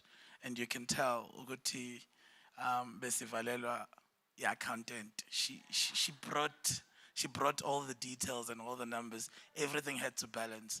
Thank you so much. Thank you so much for that closing. I think just a little bit of clarity. So the Ubuntu 70, that's the donation. That's not for the auction. There was supposed to be a different link that we should have flighted that seems to be missing in action. So what we will do is, one, we've got all your details in your emails. So we will send you a link to that particular auction site so you can see the pieces that are available and the MoMA. And the dress. I've never wished I could wear a dress until I saw that one. And the dress, and then you can bid on that particular site. The pieces will also be advertised on the Odyssey, Africa Odyssey socials, so you can also just start familiarizing yourselves with that. But we're going to send you a link on your email for the auction, and you can then bid for any of the pieces that you want. We still want the donation. So this is about money. This part I don't struggle with. We still want the donation. So whether you've got $20, 50 Rand, we are chasing a target of about 1.2 in rands. We still would like to raise that. So if you've got friends that are not here but have got money, can you lean on them and send them the 70 to send the Ubuntu and the amount that they would like to donate. On that note, I'm glad that NYDA is no longer here, because we were going to struggle with this next part. We've got wine and champagne MCC outside that we're just stepping a little bit to Puza. We'll punter again next week. We've got wine and a little bit of MCC, courtesy of Heineken and their Distel House, and they've asked us to just use the session to really network. And I think I really want to thank Carol. Thank you very much for pulling us here, and for cracking the whip, for this to be a reality within our team. And just last, and this is it, and we can go have drinks. I think sometimes we drive a lot of conversation removed from ourselves. I'm hoping that in your own little corners, you are human and you are kind, and you are not the toxicity you are claiming to make noise about here. Thank you.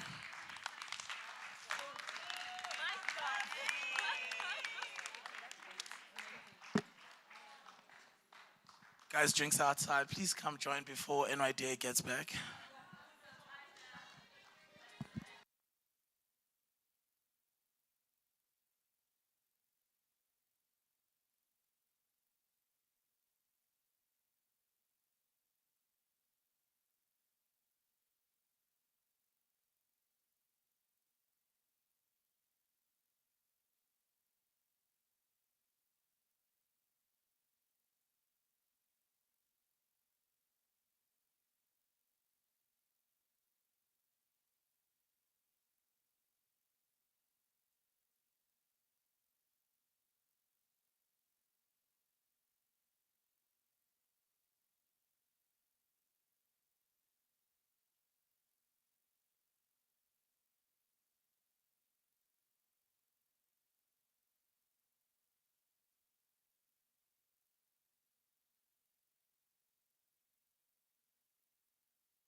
Hi, everyone. Can everyone please come back so that we all take one group picture for the socials? For the social pages, please come back. We take one group picture. Thank you.